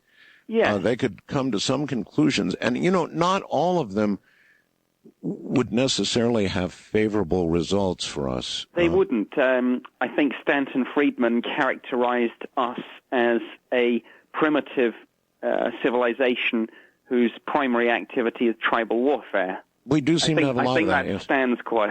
We have a lot of that, yes. No question about it. A lot of that. But for every Hitler, there's a Shakespeare, and for every person who's doing some questionable things. There are people doing charitable works, and people concerned about the environment, and people concerned about animal welfare and such like. So I think if someone was truly looking at us, they would see that, well, there's good and bad. Well, gee, I hope you're right, Nick. But somebody like Dr. Michio Kaku, who I interview frequently, thinks that the kind of civilization that would produce the craft that would get here, that would be monitoring us right now, might perhaps not regard us any more than we would regard an anthill. Some of the ants having come into our kitchen and crawling across the floor. So they might not regard us any more than that, and they might step on us without even thinking about it twice. I accept that there is probably going to be a gulf of technology and that they'll be more advanced, but I don't agree with that, because I think that we do display things that would set us apart. You think the good qualities would shine through, Nick? I think they would, and I think the curiosity as well, the fact that we're doing things like sending space probes to nearby planets and indeed out of the solar system, the fact that we have a SETI program listening, I think it shows that the human spirit is ultimately one of questing, one of adventure, one of trying to reach out for answers. And I think even if they're more advanced than us by a big factor, that there's something about that would say, well, they're explorers too, they're adventurers. Mm-hmm. Let's talk a little bit about reaction. You mentioned SETI, and I've always been fascinated by that. And of course, you're right. If we got a signal, in all likelihood, it would be so many light years away that in our lifetimes, we would not have an opportunity to respond. But, Nick, what if instead we had the equivalent of a 50,000-watt broadcast from low orbit saying, Earthlings, look up, we're here. Now, what kind of reaction do you think that would provoke? Well, I'm not a psychologist, but I think what I could say is that the world would change forever on that day, and people would look back and they would characterize this as there being a time before we knew for sure, and there being a time after we knew for sure that we're not alone. Yes. But further than that, not being a psychologist, I really don't know. I've heard all the theories, of course. But Brooks did even more than theories. They sort of studied the whole thing. And, a faraway signal, that'd be great, fascinating. We'd all have a blast with it. There'd be no threat. But if it were that 50,000 watt from low Earth orbit with an obvious ship attached to it, I think institutions would crumble. I think religions would stumble. I think that infrastructure would come to a halt. I think that all kinds of things would happen because then it would be immediate. It wouldn't be something that you'd academically study for the next 100 years and try to decode. It would be, oh, my God, look, there it is. Yes, I agree with you on that. It's the immediacy that would certainly provoke a reaction, but at risk of sounding glib, I think that reaction would depend what the message was. If it was prepare to be invaded, then, I take your point. But if it's something like you're not alone and we have technology to share with you and we have a welcoming hand to extend. Which do you think is the more likely, Nick? Obviously the latter. Yes, I like to think so. You're an optimist. Maybe that's the optimist in me. You are an optimist. There are others who write of the other, and you've got to admit that there is the possibility that perhaps Earth is pretty rare after all. In so many ways, we're a green oasis as we look at different planets and different systems. We are quite rare, and perhaps we have a place that would be coveted by others.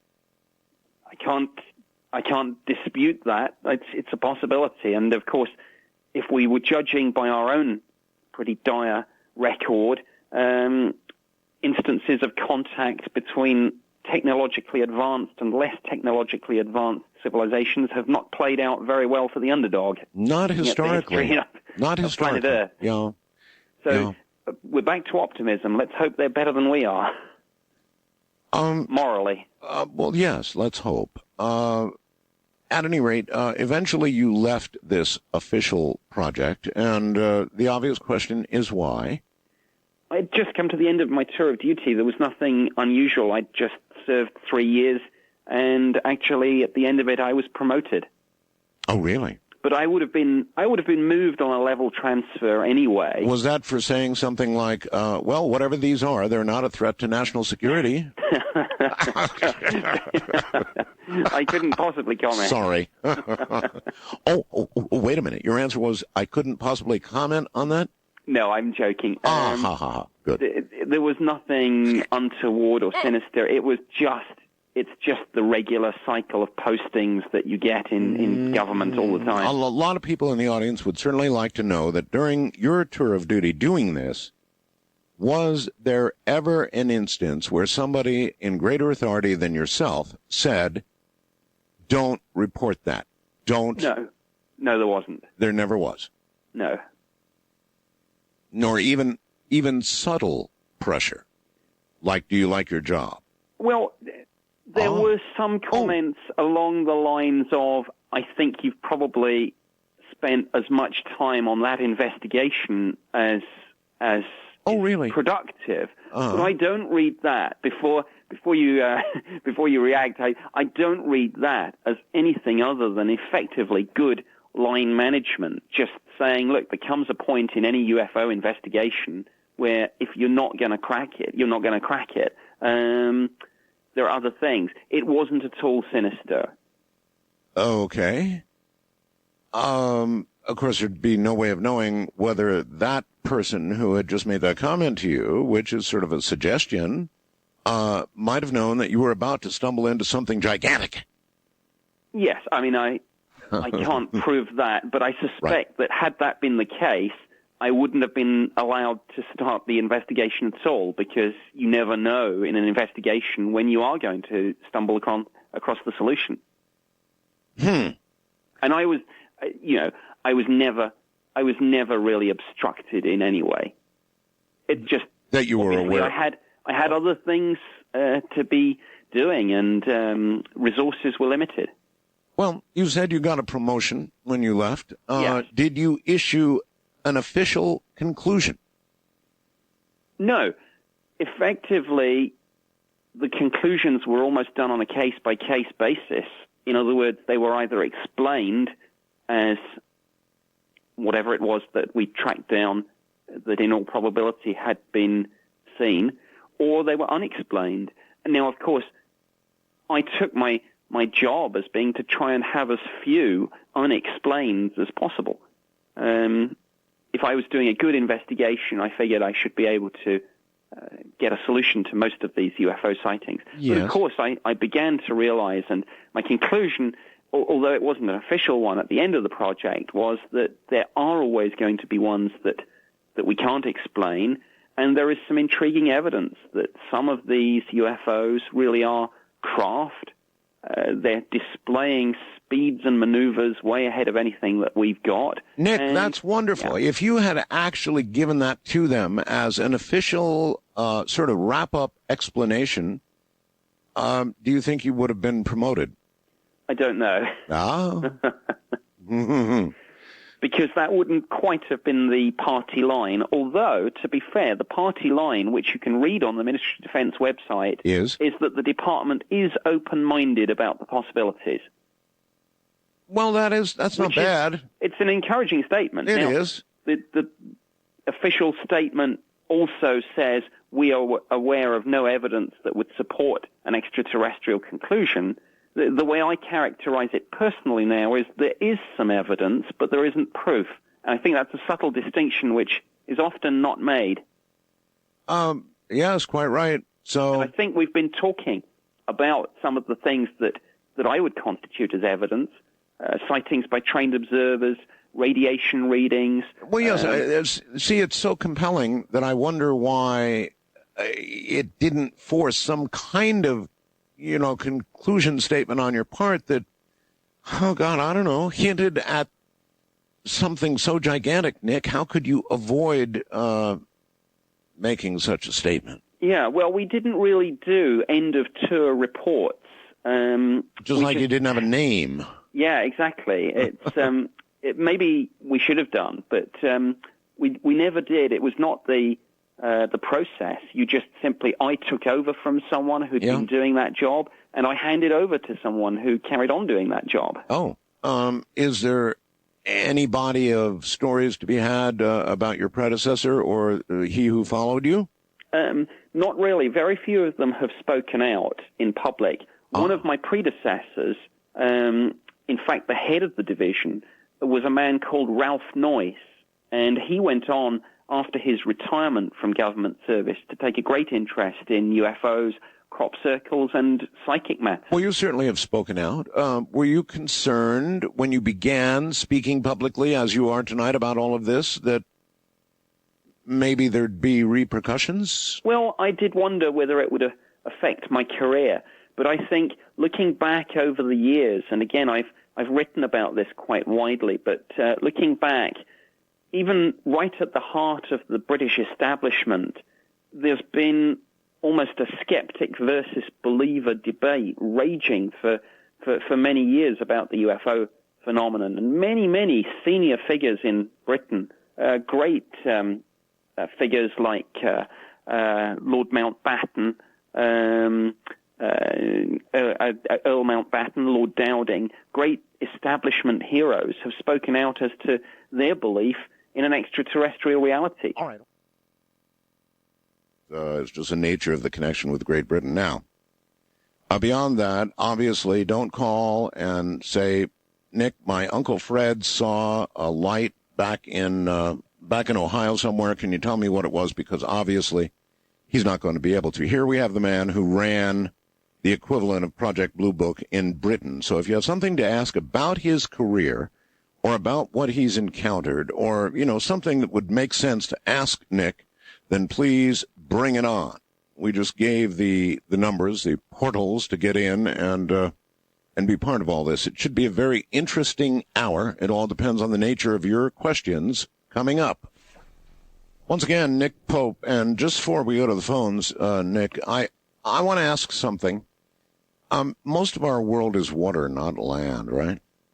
Sure. There have been all these reports, Nick, that we've sort of heard rumors about here in the U.S.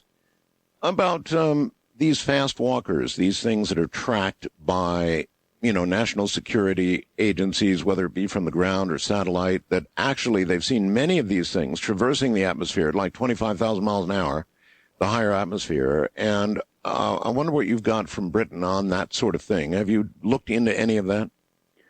Well, certainly we've had all sorts of uncorrelated targets on the radar, and I was saying earlier about the mindset sometimes is that whether you're looking at a conventional air traffic control radar, whether you're looking at a military radar, or even if you're using, say, the Ballistic Missile Early Warning Center space tracking radar, all sorts of strange things, as you say, do turn up. But if the mindset is that anything that moves incredibly fast must be a fireball, then it's the mindset that you really need to challenge. Yes, we do get these things, but until the training manuals say, please don't assume that just because it goes that fast, it's a meteor or a fireball. Until that change is made, we won't get any answers.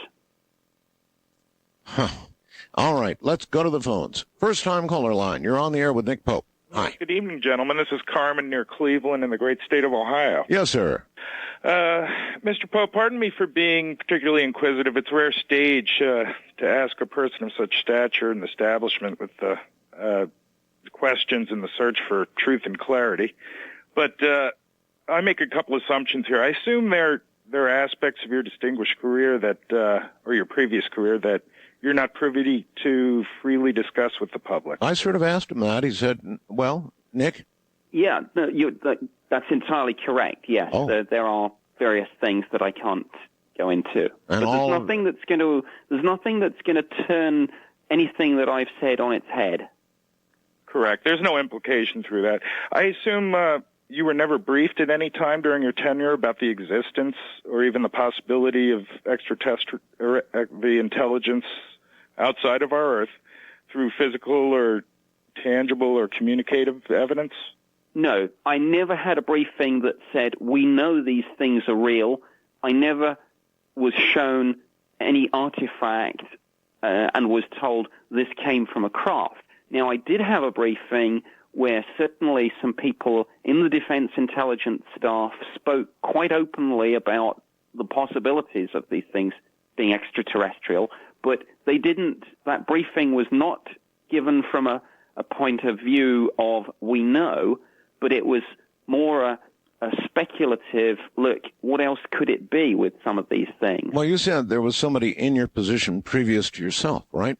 Oh, yes, dating back, there are many people have held the job, yes, dating right back to the 50s. Is there somebody holding that job now?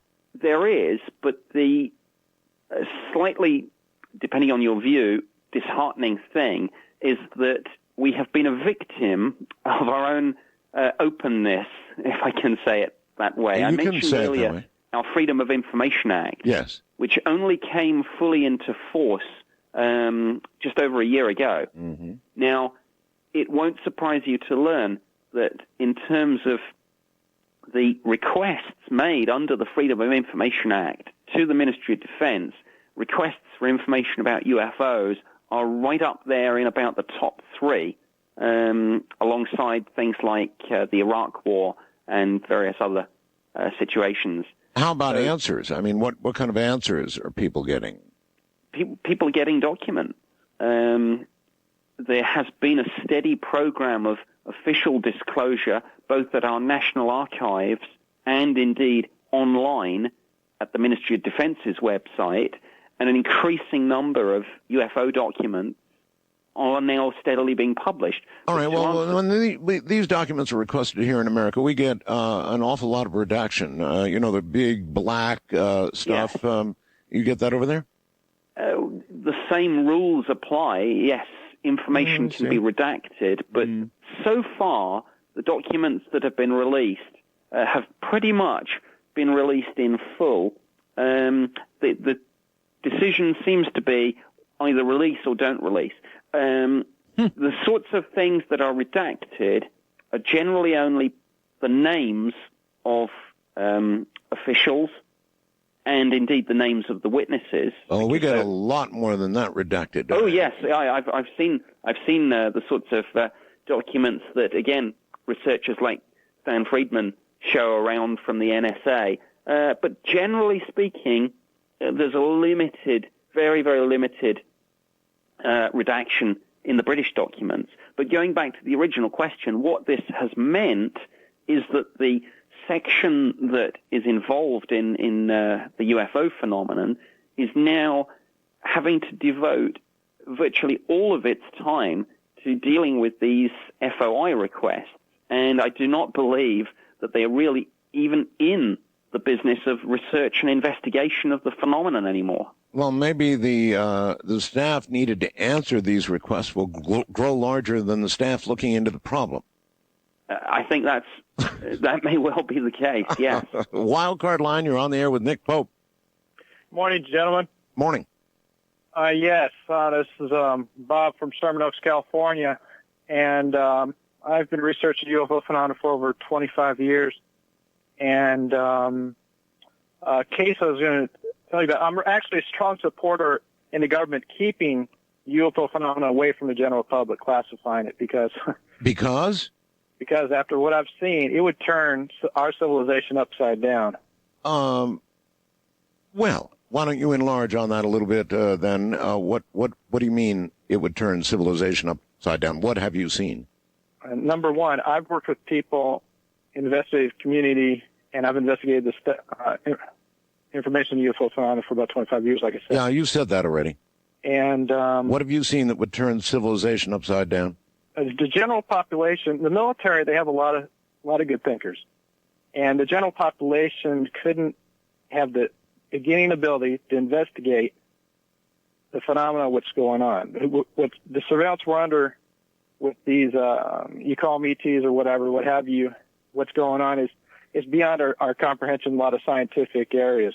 How they're getting here, how they're moving about. Just do the best you can with words and try and answer that question, sir. What is it you have seen that would turn civilization upside down? But first of all, if the government were to tell people that there's another existence, be it a biological robot or extraterrestrial, that were conducting surveillance, monitoring us, doing medical research on us, cataloging us, manipulating our events of history, and doing things like securing military bases so they can't perform certain technologies that they're developing, interfering with cities and technologies and so on. But the main reason actually I called it was basically that in the early 50s, our scientists were investigating UFO phenomenon, and we did actually have one crash that we intentionally used. We figured out, our scientists, our physicists figured out how they were operating, and we used an oscillated microwave frequency to deorbit one of these things. All right, to deorbit one of these things. Okay, well, who knows? Who knows? I mean, you get a call like that, Nick, and I don't know what you do with it. Well, there's an old saying in the intelligence community, interesting if true.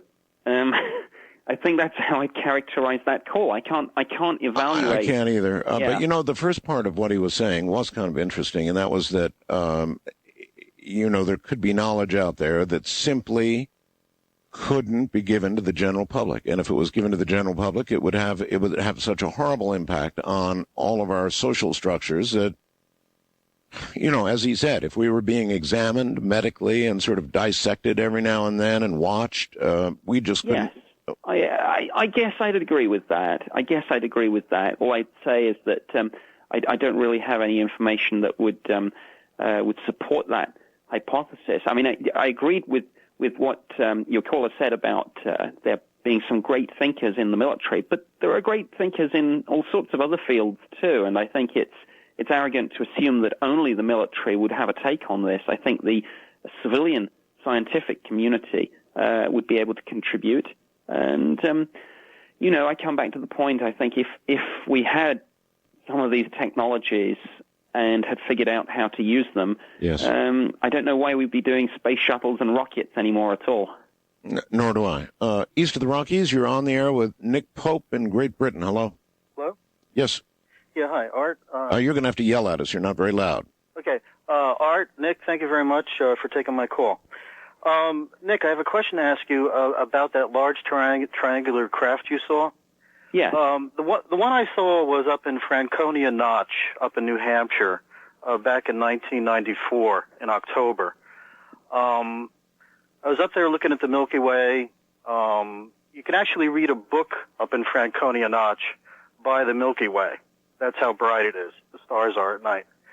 And it was a totally, cold, clear night. And this craft, it blotted out the stars. There were no running lights. Mm-hmm. It was easily 300 feet on the side, equilateral triangle, and it appeared to have some type of hemispheric dome on its belly. But the curious thing about this, and I really appreciate talking to somebody who's actually an official with some government about this, and you mentioned that you saw one. And your question, sir, is? My question is, did he notice any type of engines firing on this thing? I noticed 9 engines on the side of it, probably 100 feet across on the 300-foot side. And when these bright blue engines or whatever they are flashed, it took off like a bat out of hell. It was unbelievable. Okay, well, that's a new one. I haven't heard that described before. Okay, well, I should just clarify the situation. I haven't seen this thing myself. I think I was describing an RAF officer at a base called RAF Shawbury, and he was relaying this to me. And then, of course, Art, you were saying about your own. Yeah, I take it you've never personally. I've never seen a UFO myself, sadly. Although I do live in hope. I think it's hugely unfair that all you guys have these fantastic sightings, and I got to run the government's UFO project, and I haven't seen one. I wonder, Nick, if you had seen one and you had become public about it, whether you would still have the job. Yes, I don't know. But, of course, I'm not doing that job now, so, it would be interesting to see. Do you think you could have, if you had seen something, for example, as that caller has seen, and I have seen, at that, that close, so that you're really seeing it? Yes. Could you do the job then? From that point forward, could you really do the job? I probably could not have done the job, because I think I could only really do that job effectively if I was coming to each and every case really with an open mind and a blank sheet of paper. If I had believed in any of this or had seen something, I don't think I could have been even-handed in my investigations. Very interesting. And with great reluctance, because of course it was a fantastic job. I think if I'd have seen something, I would have had to have placed an official report on the record. Oh, absolutely. To ask one of my colleagues to investigate, and then I think I would have had to have asked for a transfer to other duties. Because well, it was I think I would have been compromised. It was not very many years, Nick, after I started doing this kind of program that I had my sighting, and I struggled terribly with whether or not to make it public. And then when I finally did, I dragged my poor wife in front of the microphone as well and made her confirm everything that I was saying. But prior to that, I struggled with it terribly because I discussed this kind of subject matter, and I wasn't sure what it would do to me. Sure. And it has affected me. There's no way not to be affected. Once you've actually seen it close up, your life is never quite the same, ever. That's certainly what I understand from my dealings with witnesses, but I'm conscious I haven't answered your caller's original question, which is about the lights and the potential engines, power source, or whatever. Right. Just to describe what was seen in this particular UFO sighting in 1993, and this is a description that I've heard before, is essentially people viewing this from almost directly underneath and seeing an equilateral triangle, or in some cases a slightly more elongated triangle, and seeing 3 lights in each of the corners and one larger but dimmer light in the middle. That's effectively the description that I received. Wow. And this craft was, again, just to go back to the point the caller made, I sort of talk about a flat triangle, almost like at risk of trivializing it, a slice of pizza or something, but that kind of shape. But that definitely trivializes it a bit because it was just monstrous and silent and amazing and solid. Sure, I'm just trying to really characterize something flat and triangular. I've got it. Some of the other descriptions did suggest at a little bit more height and depth. So there were some indications that we were dealing, in some of these cases at least, not with something flat and triangular, but something more diamond-shaped. Right. Let me squeeze a call in. West of the Rockies, you're on the air with Nick Pope in Great Britain. Hello. Hello, this is Roger from Washington State. Yes, sir.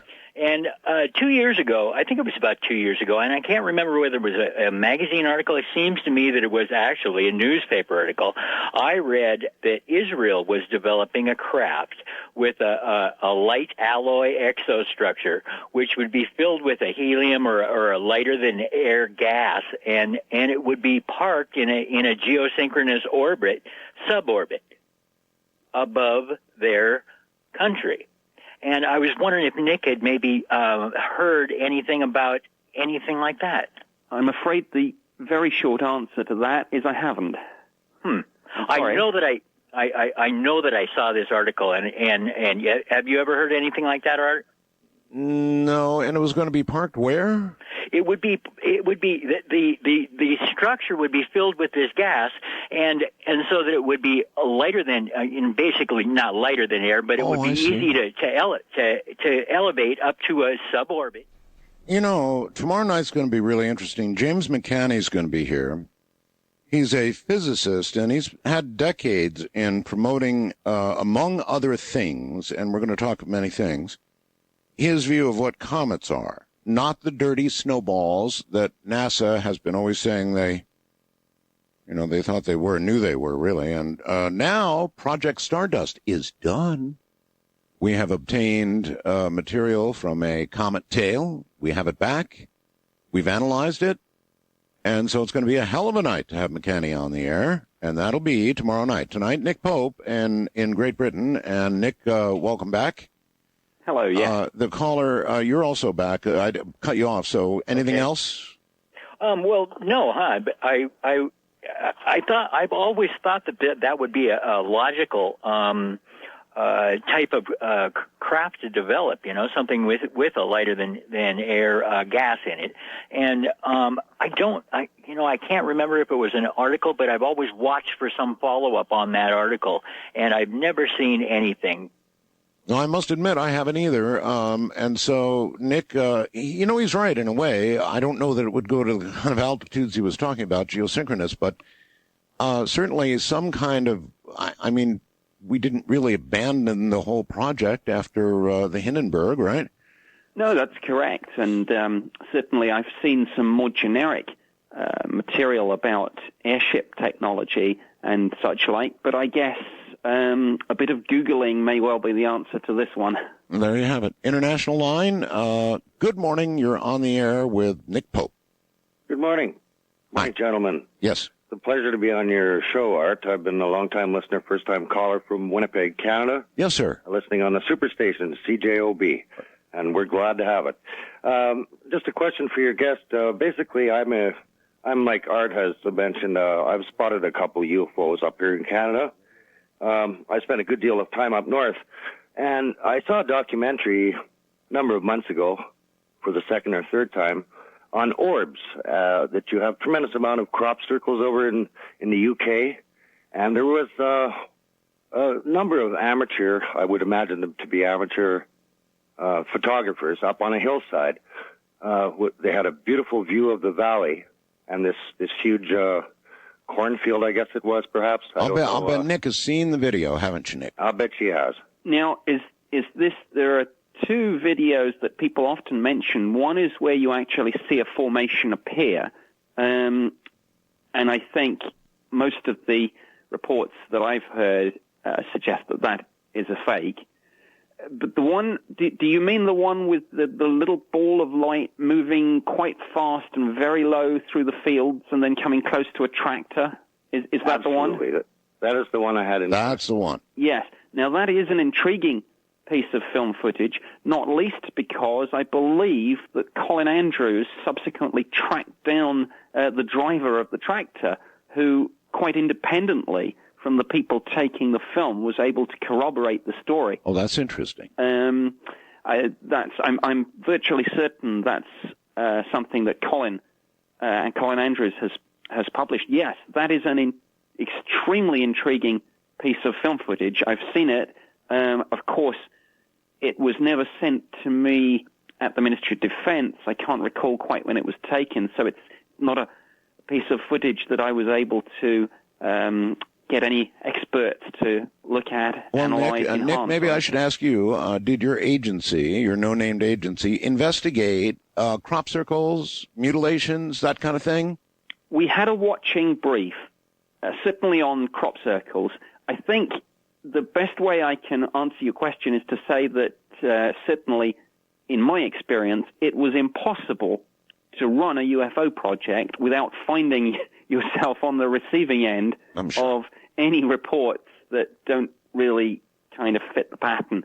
So crop circles, animal mutilations, ghosts seen on military bases, alien abductions, anything weird and wonderful was reported to me. I had people phone up and ask if they could remote view for their country and become psychic spies. I had people ask me what plans the Ministry of Defense was developing to develop technologies to engage rogue comets or asteroids on collision course with the Earth. So, yeah, the UFO project, although its terms of reference didn't cover these things, inevitably the reports had to go somewhere, and they came to us. Do you have any comment at all? I mean, since you're a Brit, Britain seems to attract crop circles like iron filings to a magnet, Nick. Why is that?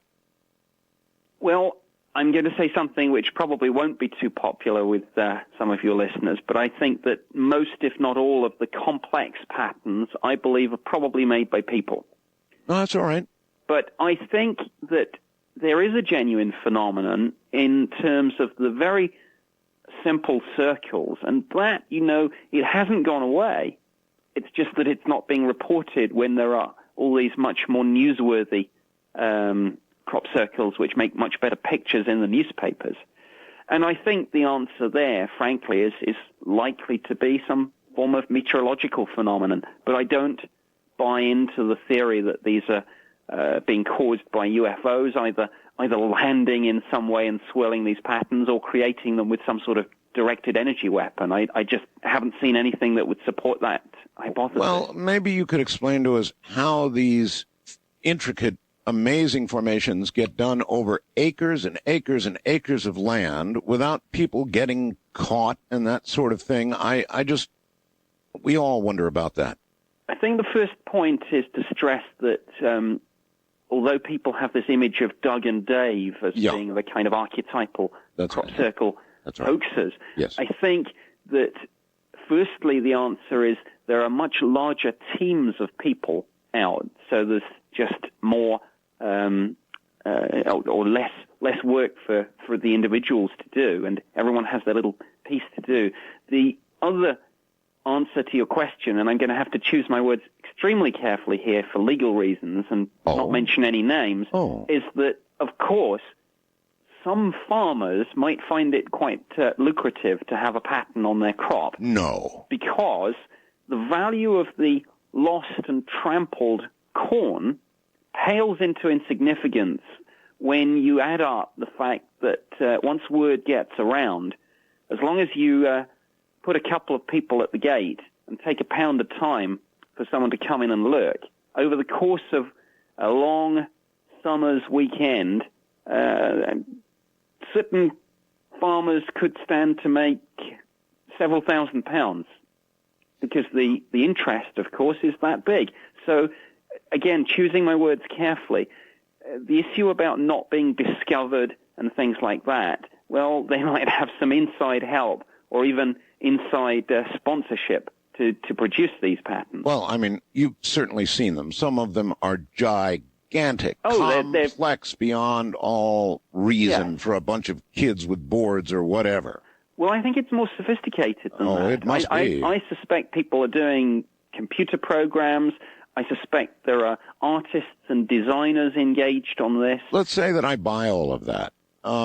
Shouldn't we by now caught some people or had some people come up and admit they were part of a very complex scheme and then laid out for us how they've done it? Because looking at some of them, it just doesn't seem humanly possible, particularly for them to have formed in such relatively short periods of time. There is a legitimate, perhaps criminal mystery here. Yes.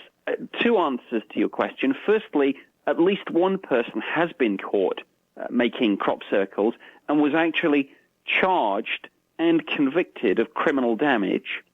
Well, good. The second answer is as to why the people engaged in really complex patterns wouldn't come out and say so. I think it would be like, killing the goose that laid the golden egg. Part of their motivation is to keep the mystery going. Well, they're doing a damn good job of it for the most part. I think of these formations as being art. And in a sense, I think to understand it, one has to look at the mindset of the conceptual artist, where for a conceptual artist, the effect of the artwork on the population is as much part of what they're creating as the pattern itself.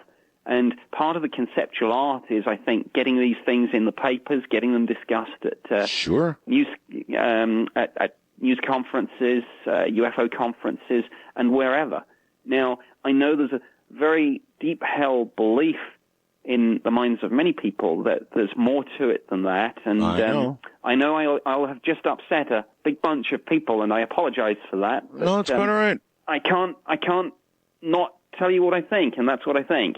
Okay. Well, I just, I'm willing to follow that path with you, but it just seems the size and the quickness with which some of these are laid down. And then, of course, you mentioned the lights, right, that were captured on video. I mean, there is something, I'm sure that a lot of it is, I don't know, physics students maybe out having a blast at night, a lot of them, or something, but not all of them. And well, I guess the last point that I would make on that is that, of course, I might be wrong, and I keep an open mind.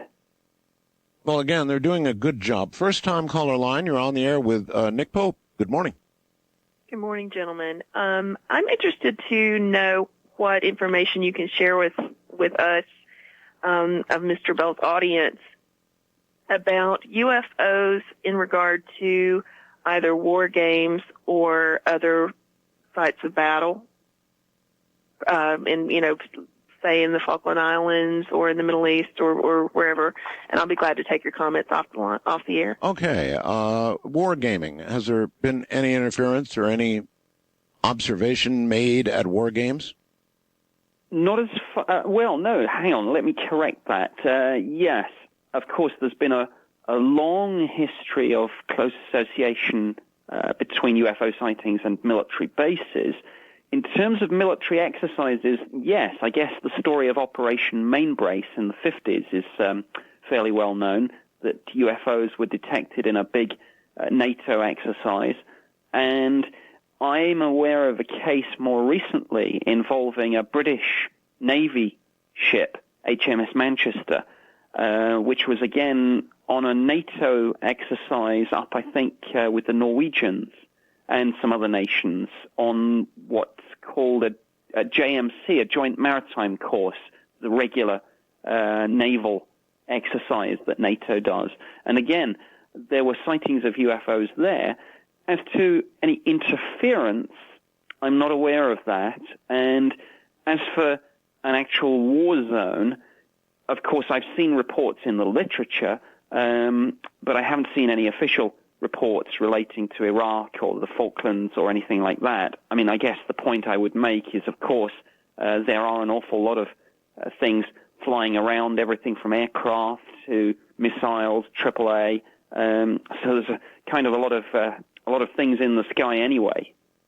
All right, good enough. Wildcard line, you're on the air with Nick Pope. Good morning. Good evening, gentlemen. Hi. It's Jim in Baltimore. Yes, sir. I think we all made some interesting inferences about that exchange that your government had with the U.S. Yes. I was wondering if you had any other examples of that. I think the last caller might have diluted this question a bit, but, the proximity you have with other European nations, I was wondering if you had any other examples such as that. No, there are very few examples. My brief when I was doing the job was really just to look at sightings in the United Kingdom. Inevitably, I did try to make some contacts a little bit wider. And, for example, where we got questions, as we did still, about the Belgian sightings. When you say brief, Nick, you mean your orders, your directive? Is that what you mean? Yes, effectively the terms of reference of the project, which is just to look at UFO sightings reported to me in the UK to see if there was evidence of a threat. My brief did not say go and start investigating UFO reports that you might have read occurred in China or anything like that. That's what I'm saying. At any time, to your knowledge, with the man who had the job previous to you and or the ones subsequent, has there been an assessment of threat? Not a formal one, no. Not in the sense that a military intelligence officer would understand the concept of threat assessment. Now, that doesn't mean that people haven't speculated more informally over the years. And I think I mentioned some fairly big establishment figures who did, and in fact someone who I didn't mention, Lord Hill Norton, the former chief of our defense staff, coming out and speaking about his belief in an extraterrestrial reality. Now, the chief of the defense staff, that's kind of the equivalent of your chairman of the Joint Chiefs. Yeah, it's big. Or rather a former chairman, someone like Colin Powell, suddenly coming out and talking about an extraterrestrial reality. You're right, that's big. When people of that caliber speak out, I think people should listen. I agree. East of the Rockies, you're on the air with Nick Pope. Good morning. Yes. Am I on the air? You are. Yes. Going back a couple of calls, I wanted to comment on the crop circles.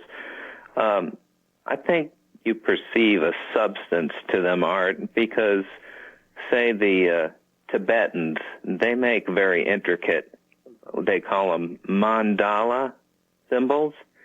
And mandala symbolism is a reflection, a psychic reflection of a person's mind. And these Tibetans, they meditate on these. Okay, we're very short on time. So your point is, or a question? That was just a comment that's what you might be saying. My actual question is it's not, are these people hallucinating, but it is, what is the psychological aspect to this entire subject of seeing UFOs? Because certainly there's got to be a all right, I think portion of it. Yeah, I think we've got it. All right, so how much of it is, I don't know, can be attributed to some sort of psychological maladjustment on the part of the people claiming these stories? I think a very small percentage, but it would be irresponsible to pretend that it wasn't there. And I think one could say the same of the abduction reports, that certainly there may well be psychological explanations to some, but not all of those points. Picking up on your caller's first point, there's some very interesting potential research to be done, I guess, between linkages in crop circle patterns, symbols seen by people on the side of UFOs, and some of the symbols reported by the abductees. And again, there's a whole symbology, as it were, a science of symbology, and some of the ancient patterns drawn. All right. Again, well, the title of your book is a good way to wrap it up. The title of your book is Open Skies, Closed Minds. Open Skies, Closed Minds. I love the title. Buddy, we're out of time. Okay, well, it's been great to be on the show. It's been great to have you on the program, and you can bet we're going to have you on again. Nick, thanks a million. Thank you. Have a good night. It ends that quickly, folks.